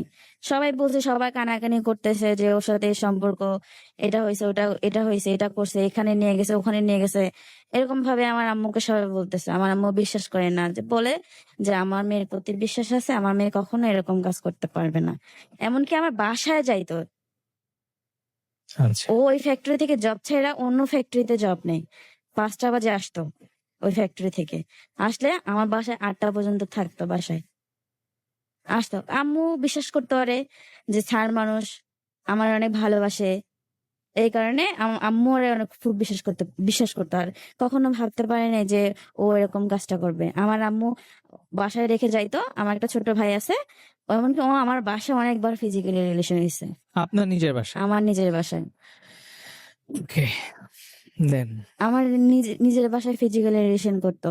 এই যে আসতো, 5টা বাজে আসতো, আসলে এই যে 7টা 8টা পর্যন্ত থাকতো, গল্প করতো, এটা করতো। আম্মু তো বিশ্বাস করে বাসায় রেখে চলে যাইতো, ওকে। যেহেতু কিন্তু আমার, আপনার মা জানতো যে আপনার বাসায় সে আসে? হ্যাঁ এটাও জানতো? হ্যাঁ, আচ্ছা আসতো, প্রায় আসতো, আচ্ছা। প্রায় আসতো যে আসে, কারণ যেহেতু ছাড় মানুষ আমার, আর আমাদের অনেক হেল্প করতো, মানে আমার ফ্যামিলিটা একটু ইয়া ছিল, অনেক হেল্প করতো, ওকে। সাহায্য করতো অনেক। স্যার ওরে খুব বিশ্বাস করতাম আমরা সবাই, মানে আমি তো করি, ওরে অনেক বিশ্বাস করতাম তখন। আর আমার আম্মু তো অনেক করতো, এই জন্য ওরে ওরে বাসায় রেখে চলে আসতো। আম্মু কাজে বের হইতো বা দোকানে যেত, এই সময়টা ওরা সুযোগ কাজে লাগাইতো। ওকে। আমার ভাই আছে, ছোট ভাইকে কখনো মোবাইল দিয়া আলাদা রুমে রাখতো, এরকম। আমার ভাই ছোট, ওরে মোবাইল দিয়ে আলাদা রুমে বসাইতো, আর আমরা আর এক রুমে ছিলাম। আমি তখনও বলতাম যে আমরা বিয়ে করি, বিয়ে করলে তো এরকম লুকাই লুকাই কিছু করতে হয় না। মানুষ কি করে না, মানুষ তো 2টা বিয়ে করতেছে, অনেকে 3টা বিয়ে করতেছে। পরে ও বলে যে করবে বিয়ে, বিয়ে করতে গেছে আর আমার তোমাকে ছাড়াও আমি বাসায় যান, তোমাকে ছাড়া আমার বাসা যেতে ভালো লাগে না। আচ্ছা। বাসায় গেলে ক্যাশ ম্যাচ বলে, যে খালি চিল্লা চিল্লি, ওর বউ নাকি খালি চিল্লা। ও আমায় যখনই জিজ্ঞাসা করি তখনই বলে যে ওর বউ সাথে বনে না। তখন কোনো সময় ভালো কথা বলে নাই যে ওর বউটা অরিয়া করে। আর একদিন মানে এই ঘটনার পর একদিন বলতেছে আমি আমি ওর ছবি পোস্ট করতাম, হুম হুম হুম ছবি পোস্ট করতাম। তো ছবি পোস্ট করলে আমাকে ওর বউ দেখতো, যে আমি কেন ওর ছবি কেন পোস্ট করব। হুম। এটা তো স্বাভাবিক, একজন বউ হিসাবে তার হাজবেন্ডকে তো জিজ্ঞাসা করা দরকার যে কেন তোমার ছবি ও ফেসবুকে আপলোড করতেছে। হুম হুম হুম। ও বলে যে স্যার মানুষ আপলোড করতে পারে না, তাই বলে এইভাবে বলতেছে যে আমি ওরে কলিজা বলে ডাকতাম। আচ্ছা। ঠিক আছে, এইভাবে দিতাম, মানে কখনো হাঁটুর পিক দিতাম, কখনো আবার মুখের পিক অর্ধেক কেটে দিতাম, পুরোটা কখনোই দিইনি। আচ্ছা। ঠিক আছে, ওর বউ বুঝতে পারতো যেটা ও। এটা নিয়ে অনেক সমস্যা হইতো। তারপরে হ্যাঁ একদিন মানে চলে যায়, বাসা থেকে চলে যায় অনেক রাত্রে, বাচ্চাটাকে নিয়ে বের হয়ে চলে আসে। তারপর কোন নাকি বোনের বাসা ছিল, অনেক রাত ও আবার খোঁজাখুঁজি করতে বের হয়। পরে আমিও আবার ওর সঙ্গে, মানে আমার একটা ভাস্তা আছে, ওকে নিয়ে বের হই যে কোথায় গেছে এত রাত্রে বাচ্চাটা নিয়ে। আমি আবার ওর সঙ্গে বের হই। পরে ও আমাকে বলতেছে তুমি আসছো কেন, তোমাকে দেখলে তারও সমস্যা হবে। পরে আমি বলছি না আমি আসি। পরে আচ্ছা ঠিক আছে, তাহলে দুজনে গেলে। পরে খোঁজাখুঁজি, পরে ও ফোন দিল কাকে জানি, ওর ভাইকে না কাকে, ফোন দিয়ে বললো যে হ্যাঁ ও তো আছে, মানে ওর বউ আছে ওর বোনের বাসায়, একটা বোনের বাসায় আছে চৌরাস্তা না কোথায়। পরে ও নিশ্চিন্ত হলো। পরে আমরা ওখানে একটা কলেজ গেট, আমি যেখানে থাকি ওখানে একটা কলেজ গেট আছে, ওখানে বসলাম। বসার পর অনেকক্ষণ কথাবার্তা বললাম, ওর বউর বিষয়ে কথা বলতেছে যে অনেক অশান্তি বাসার ভিতরে, আমার ভালো লাগে না, মানুষ কি করে না। আর আমি এখন কথা বলি না তোমার সাথে। ও কিন্তু আমার সাথে ইয়ার পর ও আমার সাথে কম কথা বলছে, বেশি কথা বলেনি, যাতে পরিবার ওর বউ বিশ্বাস করে যাতে আমার সাথে ওর কোনো সম্পর্ক নেই। এই কারণে কম কম কথা বলতো, বাসা থেকে কম কম বেরোইতো। আচ্ছা। ঠিক আছে, আর বাসা থেকে যখনই বেরোইতো ওর বউ খালি সমানে ফোন দিত, হুম হুম হুম। যে ওর বউ তো ছিল যে হয়তো সুমি মাহমুদার কাছে গেছে, এরকম একটা ইয়া করতো। তারপর এরকম করতে করতে পরে পরে 3 দিন পরে ওর বউ আবার আসছে বাসায়, নিয়ে আসছে নাকি আমি জানি না, কিন্তু বাসায় আসছে। বাসায় আসার পর হয়তো ওদের মারামারি লাগছে নাকি লাগছে, ওর হাতের এখানে আচ্ছা। ছুলে গেছে বা গালে একটু ছুলে গেছে। পরে আমাকে বলতেছে যে বাসে করে জানি কোথায় যাচ্ছে। পরে আমাকে দেখাইতেছে, আমি বুঝি নাই প্রথমে কি হয়েছে। পরে আমাকে বলতেছে যে দেখো কি করছে। আমি বলি, কি করছে? আমি বলি, তুমি কি শরীর ইয়া করছিলা যে এরকম দাগ হয়েছে? কয়, না আমাকে না মারছে। এভাবে বলছে, জানি না, একটু মন খারাপ করে বলছে। আমার আরো ওর প্রতি ইয়া লেগে গেছে যে এভাবে বউ মারে, স্বামীকে কখনো মারে। পরে আমি একদিন ওর বউকে জিজ্ঞাসা করছি যে শুনেন, আপনি কি আপনার বরকে মারছেন? পরে বলতেছে না আমি তো মারি নাই, এটা মিথ্যে কথা বলছে। আমি শুধু তোমার সাথে ওর রিলেশন আছে নাকি এটা জানার জন্য আমি ওর গালে ধরছিলাম, আমার নখটা হয়তো লাগছে, হুম হুম হুম। আমাকে এটা বলছে। তাহলে ও এক ভাবে বললো আর উনি আরেক ভাবে বললো, আর কিছু বলেনি। আমাকে একদিন বাসায় আসছে, মানে বাসায় এসে আমাকে জিজ্ঞাসা করতেছে, উনি সহ মামুন সহ ওর বউ সহ আসছে আয়সা, আমার আম্মু বাজারে গেছে, ওদেরকে দেখে বাজারে গেছে। এখন ওর বউ, ও আমার সামনে বসা, ওর বউ আমার সামনে বসা, আর ও আমার পাশে বসা। ওর বউ আমাকে ডাইরেক্ট জিজ্ঞেস করতেছে যে তুমি, আচ্ছা তোমার স্যার কি তোমাকে কখনো এরকম ইয়া দেখাইছে যে তোমাকে বিয়ে করবে বা কোনো কিছু, কোনো ইয়া দেখাইছে, আশা দিছে তোমাকে? তা আমিও একবার ওর মুখের ভিতরে দেখি, একবার ওর বউর মুখের ভিতরে দেখি। ও আমাকে না না আগেই বলছে, মানে ওনারা আসার আগে আমাকে ফোন দিয়ে বলছে যে আমরা যাইতেছি, ও কিন্তু যাবে তোমার ওখানে, তোমাকে কিছু জিজ্ঞেস করলে তুমি শিকার আসবে না, আমাকে এভাবে বলছে। পরে ওরা আসলো, আমি তো জানি যে ওরা আসতেছে। পরে পরে আমাকে আমাকে জিজ্ঞেস করতেছে, তুমি সত্যি করে বলো তো তোমার স্যারের সাথে তোমার কোনো সম্পর্ক আছে? বলো, তুমি বলো, যদি কোনো সম্পর্ক থাকে তাহলে আমি নিজের দাঁড়ায় থেকে তোমাকে বিয়ে দিব, হুম হুম হুম। এভাবে বলছে। পরে আমি বলছি না, আমাকে তো কখনো এভাবে উনি আশা দেয়নি। আমি মিথ্যা বলছি যে আশা দেয়নি। মানে আমি ও যেটা আমাকে শিক্ষা দিয়েছে আমি সেটাই বলছি। পরে উনি চলে গেল। আমার তো অনেক রাগ উঠছে যে উনি আমাদের বাসায় এসে আমাকে এভাবে বলে গেল যে, আমার অনেক রাগ উঠছিল তখন। তখন তো আমি আবেগের ইয়াতে ভাসছিলাম, বুঝছেন? তারপর রাগ উঠছে, তারপর ওর বউ চলে গেল, আমাকে অনেক কিছু বোঝায় চলে গেল। যা চলে যাওয়ার পর ১ মিনিটও হয় নাই, ও আবার আমার বাসায় আসছে। আইসা আমার হাতে পায়ে ধরতেছে যে আমি যেন রাগ না করি, রাগটা কিছু যেন না করি আচ্ছা। ওর বউর কথায়। ও আমাকে ভালোবাসে আর সারা জীবন ভালোবাসবে, এইভাবে বলছে। আমি তো মানে আমি কান্না করছি আর অনেক প্রচুর রাগ হয়েছে যে কেন আমি ওর কাছে স্বীকার করতে পারলাম না। এত কিছু হয়ে গেছে, কেন আমি স্বীকার করলাম না যে তার সাথে আমার সম্পর্ক আছে, তার হাজবেন্ডের সাথে আমার সম্পর্ক আছে। আমি এটা ওরে বলতেছি, ঠিক আছে কয় তুমি যদি এখন বলো কুরুক্ষেত্র হয়ে যাবে, আচ্ছা। আমাকে বলতেছে। তারপর তারপর আর কি করার, ও আমাকে বোঝায় টোঝায় হাতে পায়ে ধরলো, ধইরা মন খারাপ করে চলে গেল। পরে পরে আমি মন খারাপ করছে, পরে আমার বিকেলেও ঘুরতে নিয়ে গেল আমার মন ভালো করার জন্য। ওর বউ বুঝতে পারছে যে ও আমার কাছেই আসছে, আচ্ছা। কারণ ওর বউ তো অনেক চালাক, যেটা যেতটুকু ওর মুখ থেকে শুনছি বুঝতে পারছে। বুঝার পর পরে একদিন এরকম করতে 18 সালটা গেল, এরকম ওই ফিজিক্যালি করতেই এভাবে আমাকে নিয়ে যাইতো, ওই আপুর বাসায় নিয়ে যাইতো, আবার নিয়ে আসতো, আবার যাইতো ওর যখনই প্রয়োজন হইতো। এর মধ্যে নাকি ওর বউর সাথে ওর কোনো কিছু হইতো না। আমি যদি জিজ্ঞাসা করতাম যে তুমি আমার সাথে এরকম করো, তা তোমার বউর সাথে কখন কি করো তুমি? পরে বলে যে আমার না বউর সাথে আমার রুচি কুলায় না, আমাকে এভাবে বলে আচ্ছা। রুচি কুলায় না। আর একটা কথা বলছে যে ও আমার কাছে আসতে চায়, আমি ওরে আমার কাছে নেই না, আচ্ছা। কারণ আমার ভালো লাগে না যখন ওরে আমার কাছে নিয়ে আসি। আমার তোমার কথা মনে পড়ে, যখনই ও আমার কাছে আসতে চায় আমার তোমার কথা মনে পড়ে, আচ্ছা। ও আমাকে বলতেছে। তারপর আমি বললাম যে আমি বিশ্বাস করি যে আসলেই তো, কারণ ও তো আমাকে অনেক ভালোবাসে। যদি ভালো না বাসতো তাহলে তো আমার প্রতি এত খেয়াল করতো না, এত ইয়া করতো না।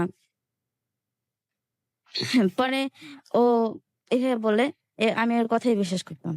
তবে এমন করতে করতে আমি কনসেপ্ট করি। এটা কবে? এটা বিয়ের আগে, মানে কত সালে? 2018 তে? 18-তে ওকে, তারপর? কনসেপ্ট করি। করার পর আমি ওকে বলি যে এরকম। পরে ও আমাকে বললো যে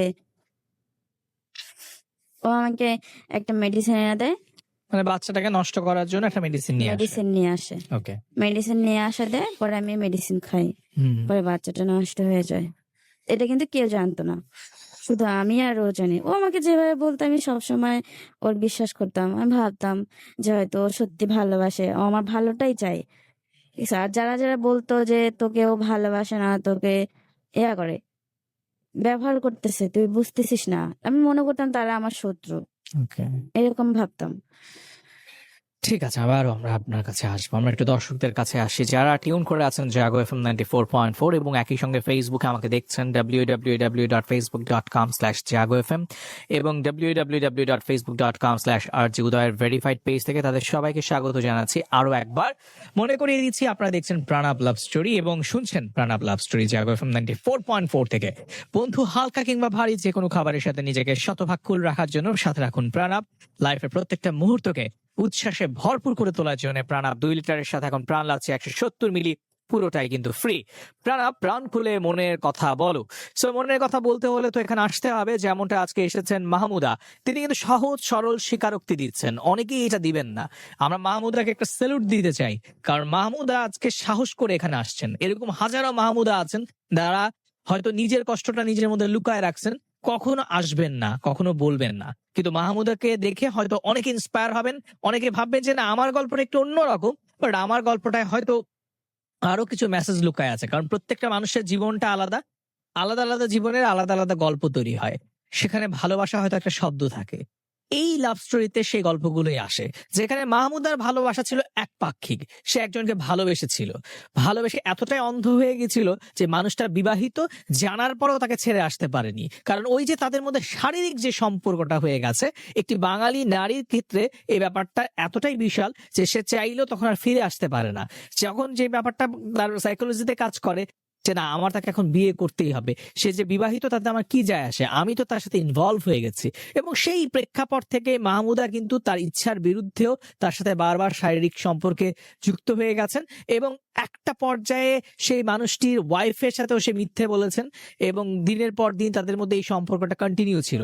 এক পর্যায়ে মেয়েটি প্রেগনেন্ট হয়ে যায়, কিন্তু সেই আবারও জঘন্য যে কাজটি আমাদের সমাজে প্রচলিত রয়েছে, অর্থাৎ এই অনাগত ভবিষ্যতে পিতৃত্ব কি হবে, কোনো পিতৃত্বের পরিচয় নেই, তাই সন্তানটিকে পৃথিবীতে আসতেই দেওয়া যাবে না, এবং তারই পরিণতি বাচ্চাটিকে নষ্ট করে দেয়া হলো।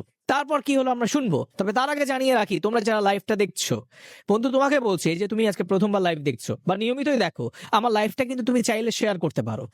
10টা গ্রুপে শেয়ার করো, বেশি না, 10টা করে গ্রুপে যদি প্রত্যেকে শেয়ার করেন, কালকে রাতে ভিতরে এইটা অনেক অনেক মানুষের কাছে পৌঁছে যাবে। আজকে রাতে অনেকে ঘুমায় গেছে, যারা কখনো রেডিও দেখে না, ফেসবুকে ঢুকে না, আমাদের এই পেজগুলোর তারা ভিজিটই করে না, কিন্তু আপনার ফ্রেন্ড লিস্টে এরকম অনেক ফ্রেন্ড আছে যে সামহাও এই ভুলটা করতেছে নিজে নিজে, হয়তো কাউকে বলতে পারতেছে না। সো আপনি জাস্ট নিজের অজান্তেই সেই মানুষটাকে সাপোর্ট করতেছেন। আপনি নিজের টাইম লাইনে ভিডিওটা শেয়ার করেন, আপনি যে গ্রুপগুলোতে ভিজিট করেন সেই গ্রুপগুলোতে এই ভিডিওটা শেয়ার করেন, তো কি হবে যে অনেক মানুষ দেখতে পারবে, কালকে দিনের বেলাও অনেকে ভিডিওটা দেখবে। So আমি আপনাদের কাছ থেকে এই সাপোর্টটুকু চাই, জাস্ট শেয়ার করেন। এই লাইভটা যত বেশি শেয়ার করবেন তত বেশি গল্পগুলো মানুষের কাছে পৌঁছাবে। এগুলো তো গল্প না, এগুলো জীবনের কথা। একটা মানুষ তার নিজের জীবনের, বাস্তব জীবনের ভালোবাসার গল্প বলতেছে। এখানে ভালোবাসা কোথায়, এখানে মোহ কোথায়, এখানে প্রতারণা কোথায়, সেটা আমরা নিজেরাই খুঁজে নিব। চলেন জাস্ট শেয়ার করি। মাহমুদা তারপরে আবার ফিরে আসি। তার আগে একটু বন্ধুদেরকে বলি যে আপনিও এখানে আসতে পারেন। মাহমুদার আজকের গল্প শুনে যার মনে হয়েছে যে আপনি আসবেন, রেডিওটাতে আইসা গল্পটা বলতে হবে, এটা লাইভ কিন্তু। So আপনাকে এরকম রাত বিরাতে গল্পটা বলার ইচ্ছা থাকতে হবে, সাহস থাকতে হবে। শেষ সময় গিয়ে বলবেন যে আমি তো রেজিস্ট্রেশন করছিলাম, তখন না আসলে আমার ওয়াইফের সাথে আমার ঝগড়া চলতেছিল, আমার বয়ফ্রেন্ডের সাথে আসলে আমার একটু ভুল বোঝাবুঝি ছিল, এখন তো আমি আর যাবো না। এরকম যারা আছেন তারা গল্প রেজিস্ট্রেশন করবেন না। অনেকেই আছেন ক্লাস 6-7 পড়েন, মন চাইলো লাভ স্টোরিতে রেজিস্ট্রেশন করেন, পরে ফোন করি দেখি আপনার আম্মা আব্বা ধরছে, তা আপনি একটা অকওয়ার্ড সিচুয়েশনে পড়েন। এইরকম বোকামিগুলা করবেন না। এতবার করে একই কথা কেন বলি, যেন আপনি এখানে সুস্থভাবে আইসা গল্পটা বলতে পারেন। সো ঠান্ডা মাথায় শুনেন রেজিস্ট্রেশন করার নিয়ম। মোবাইলের মেসেজ অপশনে গিয়ে টাইপ করতে হবে RLS, একসাথে লিখবেন RLS, স্পেস দিয়ে নিজের নাম লিখেন, এরপর স্পেস দেওয়া লোকেশন লিখেন, আপনি কোথায় থাকেন, আপনার হোম টাউন না যেখানে থাকেন। স্পেস দিয়ে আপনার প্রফেশন লিখবেন, ধরেন আপনি স্টুডেন্ট, পড়েন ইন্টারমিডিয়েট ফার্স্ট ইয়ারে, লিখে দিবেন কলেজ প্রথম বর্ষ। আপনি যদি মনে করেন যে জব করেন তাহলে লিখবেন জব। আপনি ভার্সিটিতে পড়েন, লিখে দিবেন আমি ভার্সিটি স্টুডেন্ট।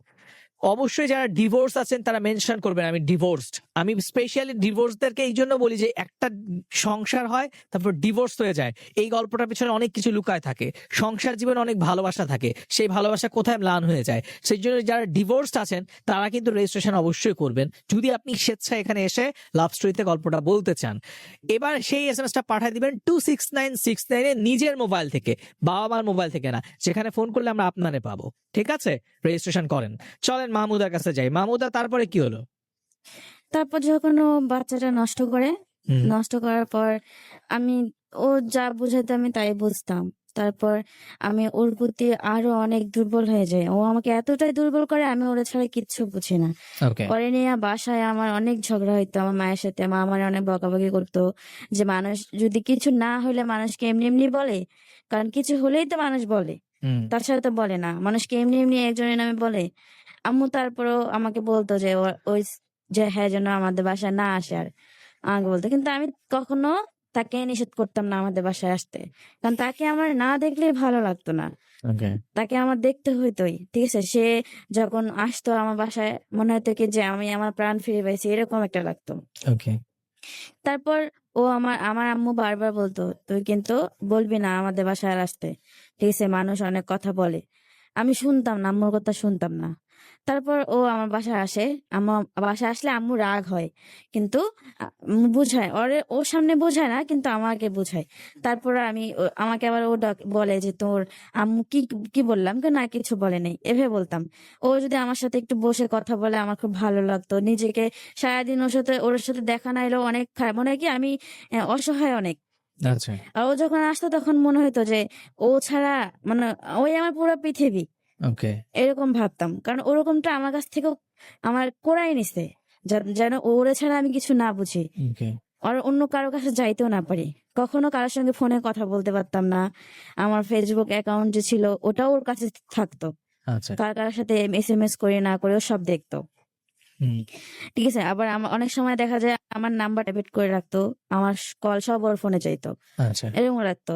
মানে দেখতো যে আসলে আমি ওর প্রতি কতটা দুর্বল, কারণ যতটা আমি ওর প্রতি দুর্বল হব ততটাও আমাকে ব্যবহার করতে পারবে। ওকে। কিন্তু আমি তখন বুঝি নাই, এখন বুঝি। তারপর এরকম করতে করতে গেল। আমার একদিন পরে একটা আন্টি ছিল আমার, ওই আন্টিটা পরে সবাই আমাকে বোঝাইতো, দেখ, মানে যারা যারা জানতো যে এরকম তোর থেকে অনেক বয়সের, কিন্তু বোঝা যায় না যে তার বউ আছে, বাচ্চা আছে, ওকে দেখলে কেউ বলতে পারবে না যে ওর বিয়ে হয়েছে বা বাচ্চা আছে। ওকে।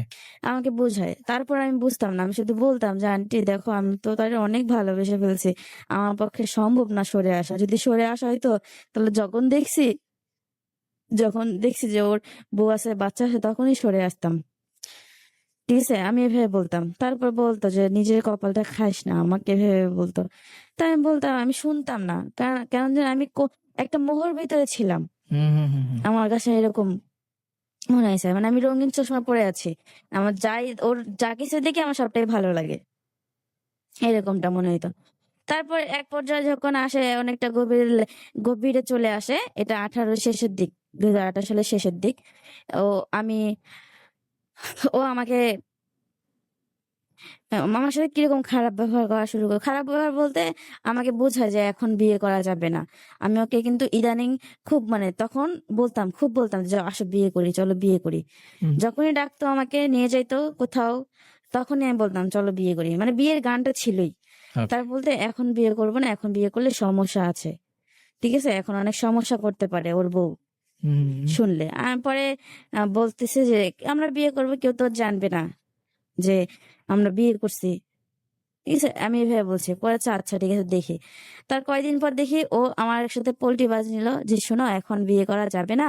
যখন দেখছি আমি খালি বিয়ের জন্য চাপ দিচ্ছি, হুম। তখন বলছে শোনো এখন বিয়ে করা যাবে না, বিয়ে এখন যদি করি অনেক প্রবলেম হবে, আমি অনেক প্রবলেমে পড়বো, আমাকে বলতেছে। কারণ এখন তো সবাই জানে যে হয়তো তোমার সাথে আমার সম্পর্ক। এ নিয়ে একদিন অনেক কিছু হয়েছে ওর বাড়িতে, ওর বউ গেছিল।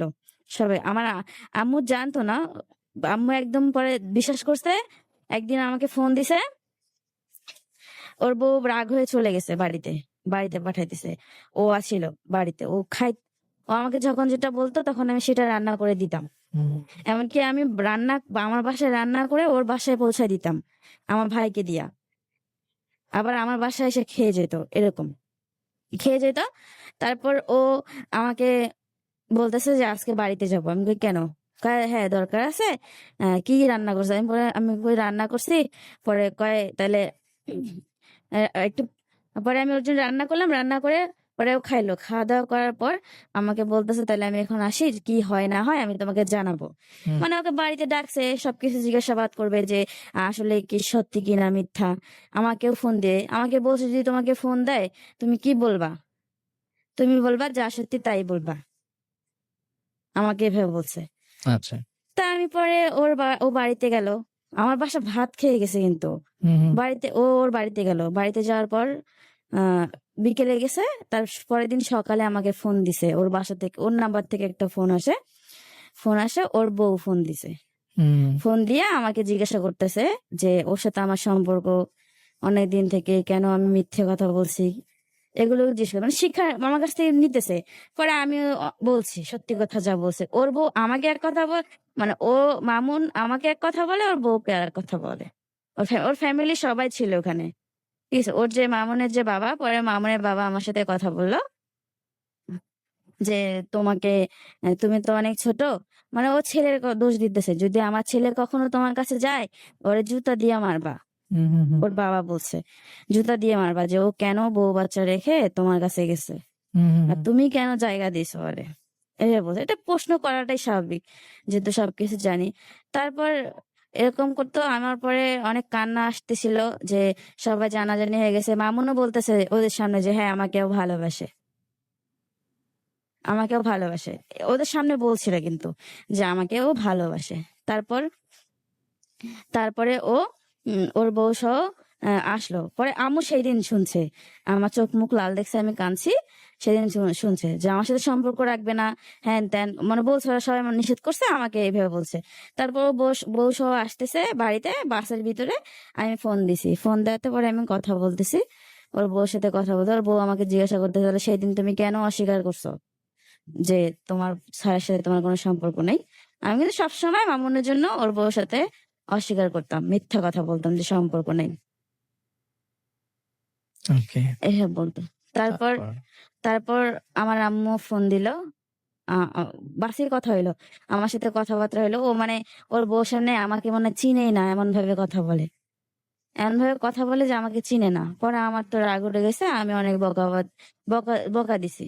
রাগ হয়ে বলছে যখন সম্পর্ক, বকা দিছি। পরে আমার বকা শুনে পরে আমার আম্মু ফোন ধরছে, ফোন ধরে আম্মু তো সেই বকা দিছে যে আপনার অনেক খারাপ ভাষায় বকা দিছে। পরে আম্মু বলছে যে আপনাকে বিশ্বাস করছি, আপনি আমার ঘোড়া শিং দিছেন, এভাবে একটা কথা বলছে আমার আম্মু, হুম যে আপনি কিভাবে এরকম করলেন, আপনারা পাইলে ধরে মারবো ধরে, এভাবে বলছে আম্মু। হুম এরকম করে বলছে, এমন করে বলছে। হেরা সেই দিন আর আসে নাই, মানে আমাদের এলাকায় আর আসে নাই। ও ওর ভাইয়ের বাসায়, হুম ওর ভাইয়ের বাসা চৌরাস্তা, চৌরাস্তা ভাইয়ের বাসায় ওর বউ নিয়ে উঠলো।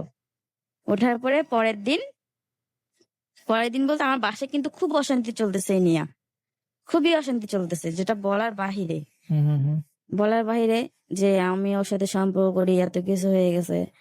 এই তখন থেকে আমার বিয়ে, ওকে বিয়ে করাটার আরো জিদটা বাড়লো, যে আমি আর আচ্ছা। বিয়ে করবো। যেহেতু সবাই জেনে গেছে সবকিছু, তখন আর কি করার আছে। তখন আমি আমি ওরে বিয়ে করব, কারণ ওর ছাড়া আমি তো আর কারোর কাছে যাইতে পারবো না। কারণ আমি ওরে ভালোবাসি, ওরে আমি সব দিয়ে দিয়েছি, আমি ওকেই ভালোবাসবো। আর আমার অন্য আরেকজনের কাছে যেতে আমার সংকোচ লাগবে, আমি কিভাবে যাব তার কাছে, আমি তো তাকে ঠকাইতে পারবো না, আমার এরকম একটা ইয়ে আসছে। তারপর ও 2 দিন আমার সাথে দেখা করেনি, ওর বউ চৌরাস্তায় ছিল। ও মনে হয় কাজের জন্য, ও এবার একটা বাইরে জব করতো উত্তরাতে, ওখানে আসছে। পরে আমাকে ফোন দিছে দেখা করার জন্য, ওর বউ জানে না। পরে আমি আসলাম, কলেজ গেট আসলাম, একটা একটা রেস্টুরেন্টে বসছি। বসার পর আর একটা ভাইয়া ছিল, মাসুদ নাম, ওই মাসুদ ভাইয়ের সহ বসছি। মাসুদ ভাইয়া বলতেছে কি হয়েছে, আমাকে পাগলি বলে ডাকতেছে, কি হয়েছে পাগলির। ও মাসুদ ভাইয়া সবসময় বলতো যে শোনো, মামুন কিন্তু তোমাকে ভালোবাসে না, হুম হুম তোমাকে শুধু ব্যবহার করতেছে, তুমি বুঝতেছো না। আমাকে এভাবে বলছে, ওর সাথে এরকম সম্পর্ক না জড়ায়া, ও বিয়ে টিয়ের সাবজেক্ট বাদ দিয়া ওরে দিয়ে কিছু করে নাও তুমি, হুম এভাবে আমাকে বুঝাইতো। কিন্তু আমি তারপর ইয়া করতাম না। পরে ওই রেস্টুরেন্টে আসলো, রেস্টুরেন্টে আইসা মাসুদ ভাইও আসলো, মামুনও আসলো। তারপর বলতেছে যে হ্যাঁ আমরা বিয়ে করব, এখনই বিয়ে করব। মামুন বলতেছে চলো এখনই বিয়ে করব। মানে ও আমাকে দিয়ে কান্দে দিছে, এমন একটা ভাব, কান্না করে দিতেছে। আমি তো আগে থেকেই কাঁদতেছি ওর জন্য, পাগল আমি, যেহেতু ওরে আমি দেখি না 2 দিন থেকে। পরে বিয়ে করবো, রাত্রি 9টা বেজে গেছে, ওখানে একটু খাওয়া দাওয়া করলাম। খাওয়া দাওয়া করে পরে মাসুদের সাথে প্ল্যান করলো যে ও রুম নিবে, রুম নিলে আমরা বাসায় উঠে যাবো বিয়ের পর, হুম ঠিক আছে। তারপরে এই কথাবার্তা রইলো, কথাবার্তা হওয়ার পর ও এরকম চললো কিছুদিন। ওর ভাইয়ের বাসা থেকেই জব করলো, হুম এখানে আর আসলো না। ওই যে আমার আম্মু বলছে এই কথা, ও ভয় পেয়েছে হয়তো। তার কয়েকদিন পর আসছে এই বাসায়, আমরা যেখানে থাকি, ও পাশাপাশি থাকতো, ওই এলাকায় আসছে। আসার পর আমরা জানি, কিন্তু আমরা যে রোড, ওই রোড দিয়েও চলাচল করে না, তার আরেকটা রোড আছে, ওই রোড দিয়েও যাওয়া আসা করে। তারপর এরকম করতে করতে যায়, তারপর আবার জানি কি হইলো, আমাকে বলতেছে হয়তো ওর বউ নাকি ওরা চাপ দিছে আমাকে, শোনো এখন তোমাকে বিয়ে করা যাবে না, বিয়ে করা যাবে না, আমি তো তোমাকে এখন বিয়ে করতে পারবো না। এখন যদি তোমাকে বিয়ে করি তাহলে আমার 10 লাখ টাকা প্রয়োজন। আমাকে 10 লাখ টাকা প্রয়োজন, মানে হ্যাঁ 10 লাখ টাকা প্রয়োজন আমার বউকে দিতে হবে। আমাকে এভাবে বলছে হুম। যে 10 লাখ টাকা দরকার। পরে আমি বলছি 10 লাখ টাকা দরকার, এটা তো আমি জানি না। ও আমাকে আবার আমার আমার একটা আন্টি সহ রেস্টুরেন্টে ডাকছিল যে আসো। পরে আমি ওর সাথে দেখা করবো বলছি কলেজ গেটে। পরে আমি কলেজ গেটে গেছি, আমার আন্টিকে নিয়ে গেছি। আমার তো চোখ, আমি তো সারাদিন কাঁদছি, তারপর চোখ মুখ একদম ইয়ে হয়ে গেছে আমার, গলাটা একটু ভাঙা ভাঙা হয়েছে। তারপর ও আমাকে বলতেছে, আমার দিক তাকাইতেছে। আমি আবার ফুচকা অনেক পছন্দ করতাম, ও ও নিছে। তারপর ও আমাকে বলতেছে, ও খাইতেছে, আমি খাইতে আমার খাবার ভিতর দিয়ে ঢুকতেছে না। পরে আমি শুধু ওকে একটা কথা জিজ্ঞেস করতেছি যে বিয়ে করবা না কেন, কি সমস্যা? ও আমাকে বলতেছে, দেখো এখন যদি তোমাকে বিয়ে করি অনেক সমস্যা, কারণ আমার বউ অনেক চালাক, অনেক কিছু করতে পারে। আর এখন যদি আমার কাছে টাকা থাকতো 10 লাখ টাকা, তাহলে কোনো সমস্যা হইতো না, এভাবে বলছে। তা আমি ওর কথা শুনে, ও মানে না তা নাই এভাবে বলতেছে যে, কিন্তু আমি সম্পর্কটা রাখবো যেখানেই যাই। আম্মু আবার 2 মাস সময় দিছিল, 2 মাসের ভিতরে চলে যাবেন আপনারা এই এলাকা থেকে। হুম, হুম, হুম। পরে ও বলছে যে আমি যেখানেই যাই তোমার সাথে সম্পর্ক রাখবো। আর আমার কথা হইতেছে যে তুমি যদি দূরে চলে যাও তাহলে তো আমাকে ভুলে যাবে। আমার মনে মনে এরকম ভাবতাম, ভুলে যাবে আমাকে, এরকম একটা ভয় পাইতাম। এই জন্য আমি বলছি যে বিয়ে করলে হয়তো ও আমাকে আর ভুলবে না। এই জন্য আমি ওকে বিয়ের কথা বলছি। আর ও বলতেছে না এখন বিয়ে করবো না, বিয়ে পরে করবো, এখন বিয়ে করব না। আর শুধু তোমার সাথে আমি সম্পর্ক রেখে যাব। আমাকে শুধু সম্পর্ক রাখবা, শুধু ফিজিক্যালির জন্য সম্পর্ক রাখবা আমার সাথে, হুম, হুম, ভবিষ্যৎ তো নাই। হুম, হুম। পরে ও বলতেছে না আমি এখন বিয়ে করতে পারবো না, আমার 10 লাখ টাকা দরকার। পরে পরে ও, আমি কলেজ গেটে একদম এমন ভাবে কান্না করছি, পুরা মানে 15-16 জন জড়ো হয়ে গেছে আমার কান্না শুনে। আমি বসে পড়ছি রাস্তার ভিতরে, ও কি বলে। আমার তখন যদি একটা বাস থাকতো, আমি বাসের ভিতরে উপরে মানে পড়তাম। আমার এরকম মরে যেতে মন চাইছিল যে ও কি বলতেছে। তারপরে এত কিছু হয়ে গেছে, এখন বলতেছে যে বিয়ে করবে না, এখন এখন 10 লাখ টাকা প্রয়োজন, এই বলতেছে। পরে আমি বাসায়, পরে লোকগুলো বলতেছে যে কান্না করতেছে কেন, কয় একটু ফ্যামিলি সমস্যা তো, ঝগড়া হয়েছে কেন, কয় রাস্তায় ভেবে কান্দতেছে, বাসায় নিয়ে যান, বাসায় নিয়ে যায় পরে সমাধান করেন কি হয়েছে না হয়েছে। পরে ও কয় আচ্ছা ঠিক আছে। পরে আমরা বাসায়, ও একটা অটোতে আসলো, আমি আর আমার আন্টি আর একটা রিক্সায় আসলাম। আমি আমার বাসায়, ও ওর বাসায়। পরে ও আমার সাথে বাসায় এসে আমি জোরে জোরে কান্না করতেছি, জোরে জোরে, মানে সবাই শুনছে আমার কান্না, মানে এমন ভাবে কাঁদছি আমার পরের দিন আর সকালে কথা বলতে পারি না, গলা ব্যথায় কথা বলতে পারি না। পরে আমার আন্টিকে বলতেছে, ও কি পাগল হয়ে গেছে, খাবো কিন্তু তুমি আমার স্বীকৃতি দাও যে মানুষ জানুক যে তোমার সাথে আমার বিয়ে হয়েছে, ঠিক আছে। এভাবে বলছি যে আমি আমারটা আমি আমি রোজগার করে খাবো, তোমাকে খাওয়াইতে হবে না, যেহেতু আমি কাজ করতে জানি, এভাবে বলছি। তারপর ও বলতেছে, ও আমার সাথে পরে আন্টির সাথে রাগারাগি করলো, জ্বরে বুঝান, ও পাগল। পরে আন্টি বলছে যে পাগল বলতেছেন, এখন এখন যদি ও মারা যায় তখন আপনি কি করবেন, যে অবস্থা হয়েছে ও তো মারা যাওয়ার মতোই, এই বলছে। পরে ও বলছে যে ওরে বুঝান, বুঝালে ঠিক হবে। কারণ 2 বছর সম্পর্কে এইভাবে তো, যেহেতু অনেক কিছু হয়ে গেছে, এটা তো আর তাড়াতাড়ি ভোলা যায় না। হয়তো ওর কাছে ভালোবাসা ছিল না, আমার কাছে ভালোবাসা ছিল, আমি তো তাকে ভালোবাসছি। তারপর আন্টি আমাকে অনেক বুঝালো, আমি তারপরে বুঝি না। ও আমার আবার সব ফোন দিছে, আমি কি করতেছি না করতেছি, এমন করে আমার খোঁজ খবর নেয়, আমি কি করতেছি না করতেছি, কিভাবে আছি না আছি। আমি তো আর কথা বলতে পারতেছি না গলা ব্যথায়। তারপরে 2 দিন না যেতে ও আমাকে আবার ওই আপুর বাসায় ডাকতেছে যে আসো, আপুর বাসায় আসো। আমি পরে বলছি যে আমি কিন্তু তোমার বিয়ে করব, ঠিক আছে, একদিন হলো আমি তোমাকে বিয়ে করব, আমি তোমার সাথে সংসার করব। পরে বলতেছে যে সংসার, কইছে আচ্ছা ঠিক আছে করিও বিয়ে, আমাকে বলতেছে। পরে আমাকে ওই আপুর বাসায় ডাকলো, আমি ও মিষ্টি মিষ্টি কথা বললো, আমি ওর কথা কইলা আপুর বাসায় আসলাম। তারপরে আমার একটা ভাই ছিল, ঠিক আছে, মায়ের পেটের ভাই না হলো ভাই, ও অনেকটা আমারে, কারণ এখন কষ্টের পাশে সময় ও নাই, কিন্তু ও মামু যার থাকার কথা সে নাই, কিন্তু আমার ভাইটা আমাকে সাপোর্ট করতেছে, আমার পাশে আছে, আমাকে বুঝাইতেছে। তখনও সে বুঝাইছিল আমাকে, তখনও সে বুঝাইছিল। তারপর আমার ভাইকে আমি বললাম, ওই আপুর বাসা যাওয়ার আগে আমি আমার ভাইকে বলছি সবটা ঘটনা, যে আমি এরকম এরকম, আমি তোর অনেক ভালোবাসি, ওর সাথে আমার অনেক কিছু হয়ে গেছে, আমি ওর ছাড়া বাঁচবো না, কেঁদে কেঁদে বলছি। তারপর আমার এই ভাইটা বলল যে আচ্ছা ঠিক আছে দেখি কি করা যায়। তারপর ওকে ডাকলো, কলেজ গেটে ডাকলো, ওরা একটা রেস্টুরেন্টে বসলো, ওরা নাকি বসছে, বসার পর বলতেছে যে ও আমাকে বিয়ে করবে, তখন বলতেছে বিয়ে করবে, ওর ফোন আছে একটা, ফোনটা বিক্রি করে ও আমাকে বিয়ে করবে, এ বলতেছে। খাবার নাকি খেতে দিছে ওরে, খাওয়ার পর খাবার খাবে না, ও কাঁদতেছে যে ও কি করবে, ওর একটা বউ আছে, বাচ্চা আছে, আবার আমিও ওর সাথে এরকম করতেছে, আমাকে তো ওর বিয়ে করতে হবে, আমি ওরে বিয়ে করব, এমন কইতেছে যে যাই হোক হোক আমি ওরে বিয়ে করব, মানে কাঁদতেছে। আমার ভাইটা বলছে যে ও তো একদম ওর চোখের পানি প্লেটে পড়তেছে, এরকম একটা। তারপর আমার ভাইটা বলছে আচ্ছা ঠিক আছে আমি দেখতেছি, এভাবে বলছে। পরে আমাকে জিজ্ঞাসা করলো, আমিও তো কান্নাকাটি গলায় বললাম যে হ্যাঁ আমি ওরে বিয়ে করতে চাই, ঠিক আছে। ও পরে আমার কাছে আবার বলে যে ওই 10 লাখ টাকার কথা বলে যে আমি তো এখন বিয়ে করতে পারবো না, 10 লাখ টাকা আমার লাগবে, ওকে।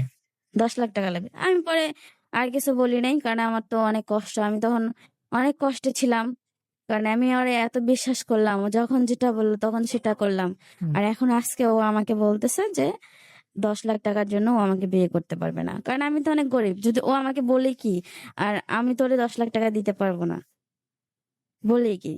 তারপর ও আমাকে যখন এই আপুটার বাসা ডাকলো, আমি আমার ভাইটাকে বললাম যে ও আমাকে আবার আজকে ডাকতেছে, ও বলে আমার সাথে সম্পর্ক, আমাকে বিয়ে করবে না, অথচ আমার সাথে ফিজিক্যাল রিলেশন করার জন্য আজকে আবার ডাকতেছে।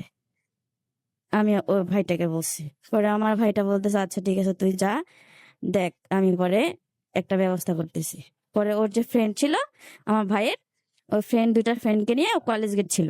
পরে আমি আপুটার বাসায় গেলাম ওর সাথে, থাকার পরে আমার ভাইটা বারবার ফোন দিতেছে, আমি ওর ফোন একবার রিসিভ করি তো আর একবার রিসিভ করি না। পরে আমাকে মামুন বলতেছে যে তুমি কেন, ও কেন বারবার তোমাকে ফোন দিতেছে, আমাকে ফোন দিতেছে ও কলেজ গেট আসছে তো আমাদের সাথে হয়তো তোমার সাথে দেখা করবে, হুম। ওর মনে হয় হয়তো সন্দেহ ঢুকছে, ঠিক আছে। পরে আপুর বাসায় 2 ঘন্টা থাকার পর আপুর বাসা থেকে বের হয়ে আসছি, তাড়াতাড়ি আমি বের হয়ে আসছি। বের হয়ে আসার পর ও দেখে রাস্তার মোড়েই, একদম আমি ঠিকানা দিছি, রাস্তার মোড়ে আসছে, রাস্তার মোড়ে আসা পরে ওর হাতে একটা ফোন, আমার মামুনের হাতে একটা ফোন ছিল, আমার হাতে একটা ফোন ছিল। হুম, হুম। আমি আবার আমার ভাইটা আবার ফোন দুটো নিছে যাতে মামুন কোথাও ফোন না দিতে পারে। ওকে। পরে মামুনকে নিয়ে চলে আসলে, মামুন আমাকে বলতেছে আমি কি তোমাকে বলছি বিয়ে করব না, বিয়ে তো করবো, এত তাড়াতাড়ি করার কি আছে, আর এরকম করলা কেন, বিয়ে তো করবো তোমাকে। আমি বলছি বিয়ে তো করবা ঠিক আছে, এখন হলেও করবা, পরে হলেও করবা, তাহলে এখন করি, সমস্যা কোথায়, কেউ জানলো না। আমি আবার এটা বলছি। পরে আমার ভাইটা নিয়ে আসলো, আসার পর কাজী অফিসে তো নিয়ে জানে একটা, যে যে বিয়ে পড়াইছে তার বাসায় নিয়ে আসছে, ওই বাসায় বিয়ে হইলো। কারণ একটা মানুষ যদি জোর না করতো তাকে তো কেউ, মানে মন যদি না চায় তাকে তো জোর করে কেউ বিয়ে দিত না। আমি যদি বিয়ে না করি, আমাকে যদি কেউ মেরেও ফেলে তারপরে তো আমি বলবো যে আমি বিয়ে করব না, আমি মরে গেলে যাব। হুম, হুম, কিন্তু ও বিয়েটা সুন্দরভাবে করলো। হুম, হুম, আমি আমার কাগজপত্র দিলাম, আমি আমার কাগজপত্র দিছি, ওটাও কাগজপত্র দেয়নি, বলছে যে ওর কাগজপত্র এখন নাই, বাসা থেকে আইনা পরে দিবে। বিয়েটা হলো, বিয়েটা হওয়ার পর বিয়ে যে করবো টাকা ছিল না, ওর কাছে নাকি টাকা নেই।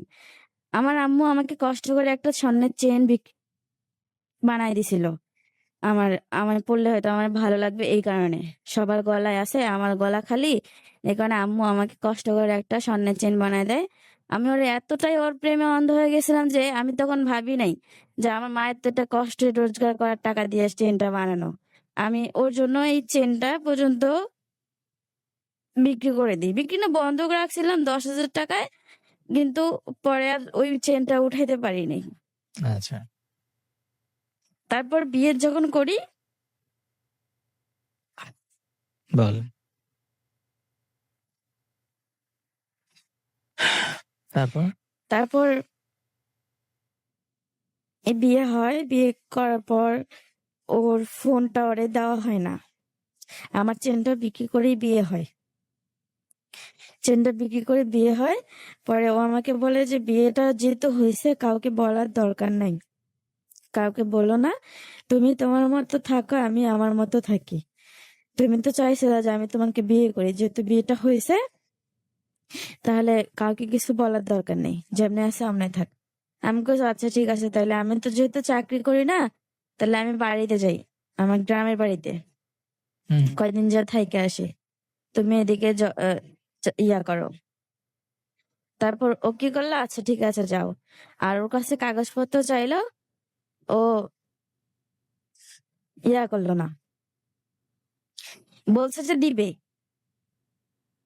কাগজপত্র দিবে, বাসা থেকে আইসা পরে কাগজপত্র দিবে, এটা আচ্ছা। বলছে। আর এর আগে, বিয়ের আগে একটু কাহিনী ছিল যে আমি ওর বউর কাছে গেছিলাম, মানে ও যখন বলছে যে 10 লাখ টাকা প্রয়োজন, তখন আমি ওর বউর কাছে গেছিলাম সবটা বলবো, যে আমি আবারও কনসেপ্ট করি, আচ্ছা। আবারও কনসেপ্ট করার পর আমি বলি যে এরকম, এখন তো এরকম অবস্থা, আমি কনসেপ্ট করছি। পরে বলে যে তুমি এরকম করছো, মামুনকে বলো নাই? আমি করে বলছি, মামুন বলছে আমাকে বিয়ে কর। তুমি তাহলে, উনি সবকিছু জানার পর আমাকে বলে দেয় তুমি বিয়ের আগে এরকম কেন করলা? মামুনকে বিয়ে করতে মামুনকে বলো নাই বিয়ে করতে? আমাকে বলছি, ও পরে বলছে পরে করবে। হুম এখন বলে যে কেন পরে করবে, কেন এখন করো, এখন করতে বলো আমাকে, এভাবে বলছিল।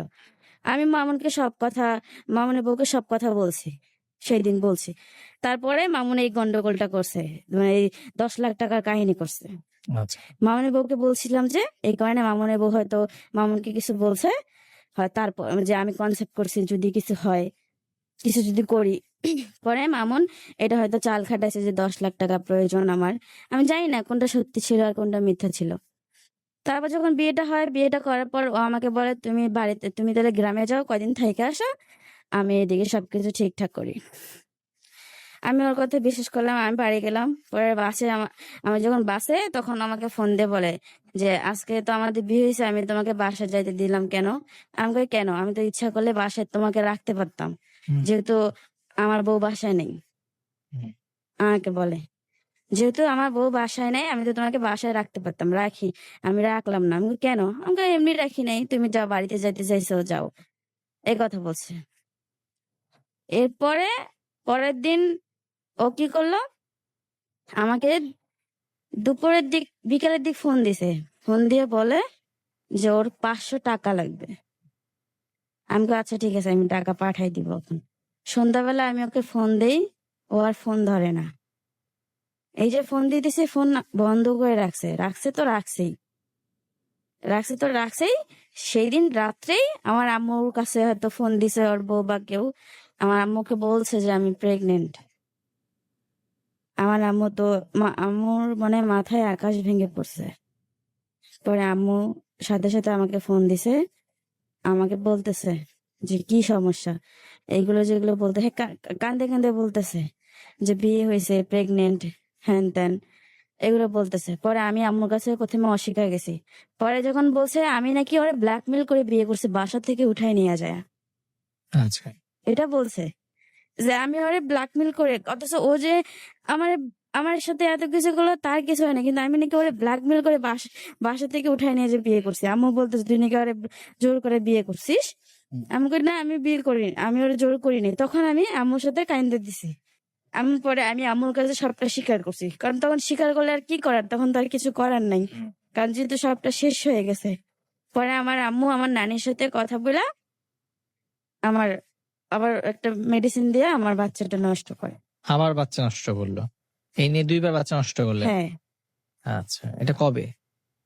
এটা বিয়ের পর ফেব্রুয়ারিতে, ফেব্রুয়ারি মাসে? 2019 সালের আচ্ছা। ফেব্রুয়ারিতে। আর এবং এই বিয়েটা হয় আমার জানুয়ারির 1 তারিখে। এই যে 19 সালের, হুম, কিন্তু এর মধ্যে আপনার সাথে তার সম্পর্ক 2 বছরের ছিল? 2 বছর ছিল। আচ্ছা, তাহলে ফেব্রুয়ারিতে আপনার বাচ্চাটা নষ্ট করলেন, নষ্ট করে। তারপরে তার সাথে কি হলো? ফেব্রুয়ারিতে না, আমার জানুয়ারি 2 দিন পরেই, জানুয়ারি মাসের 4-5 তারিখে আমি নষ্ট করি, বাচ্চাটা নষ্ট করি। ওকে, তারপরে কি হলো?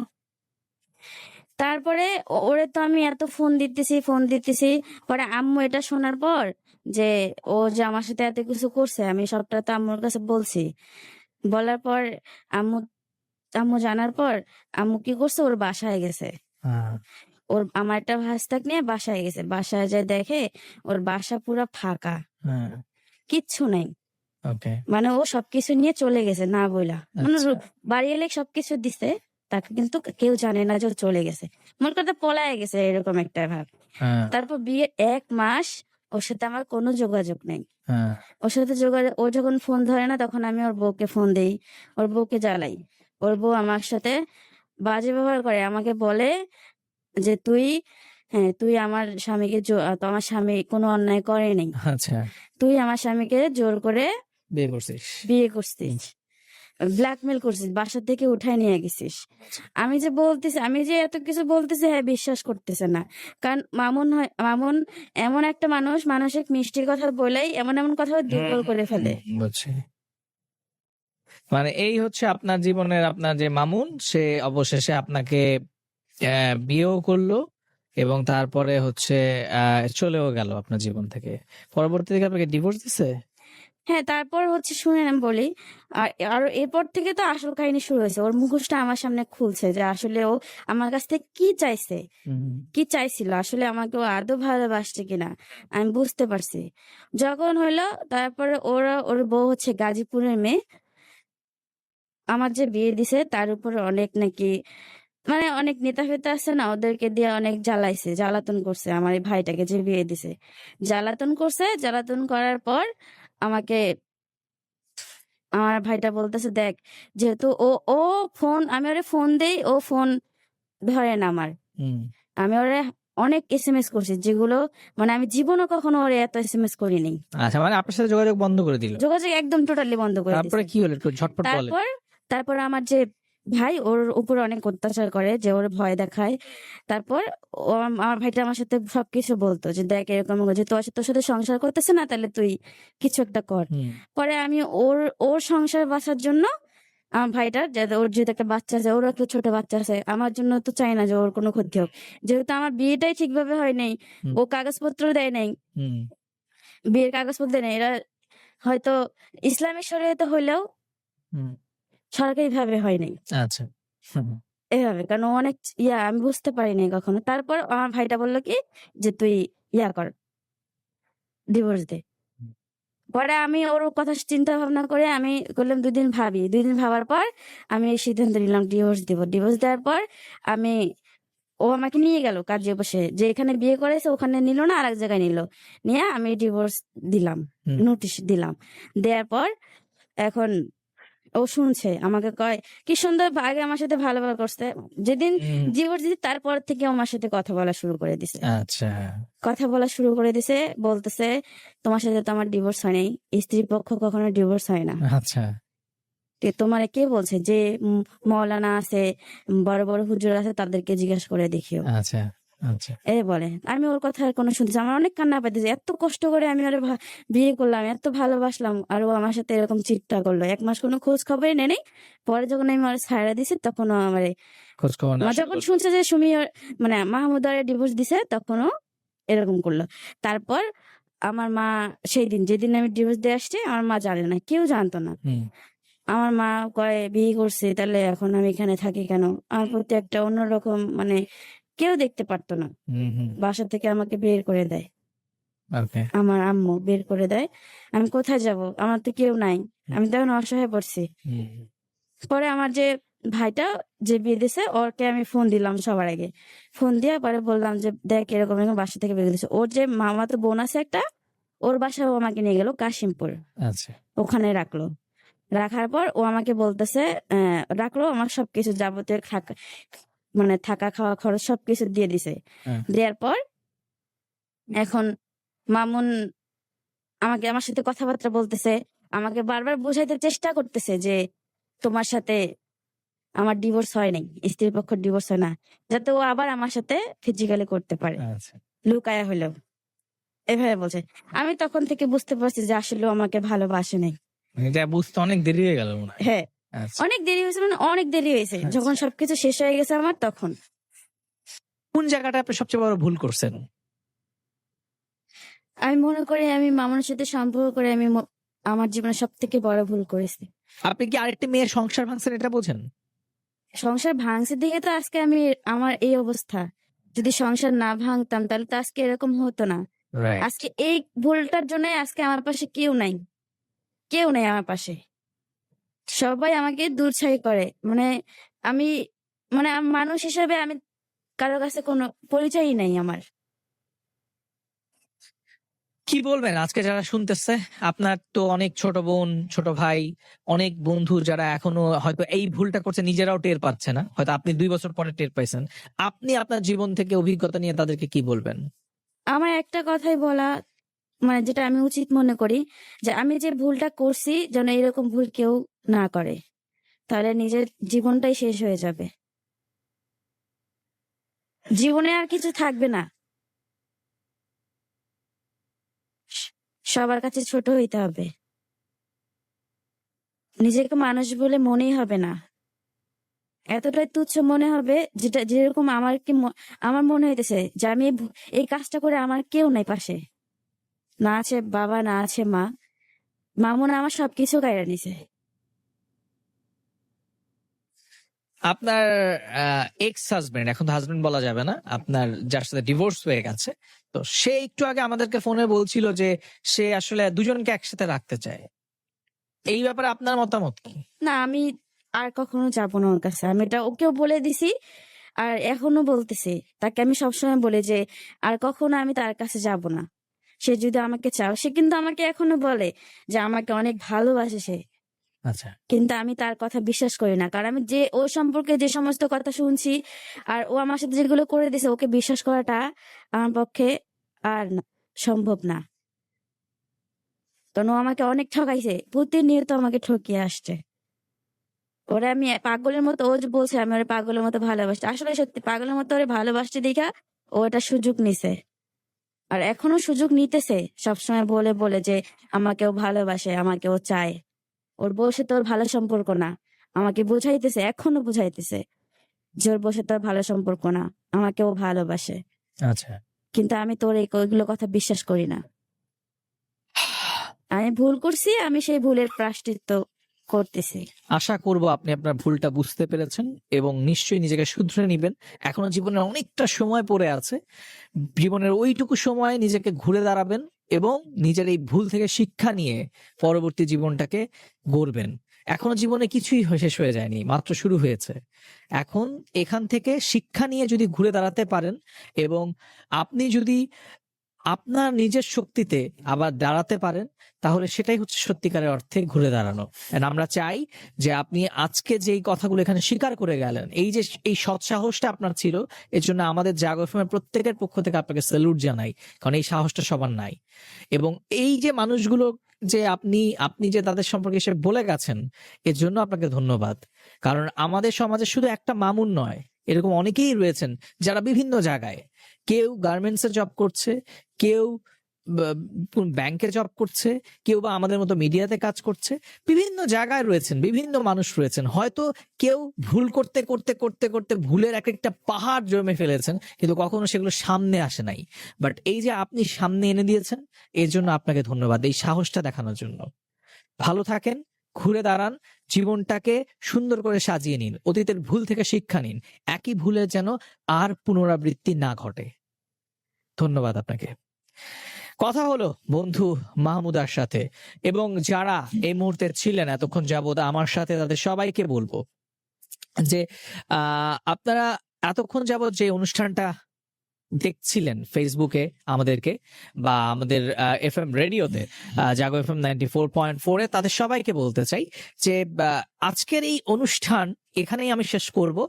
অনুষ্ঠানের বেশ কিছু বিষয় উঠে এসেছে, ইমোশন, সুযোগের ব্যবহার, এক শ্রেণীর সুযোগবাদী মানুষ, আরেক শ্রেণীর আমি তো বলবো জেনে শুনে বিষ পান করা মানুষ, এবং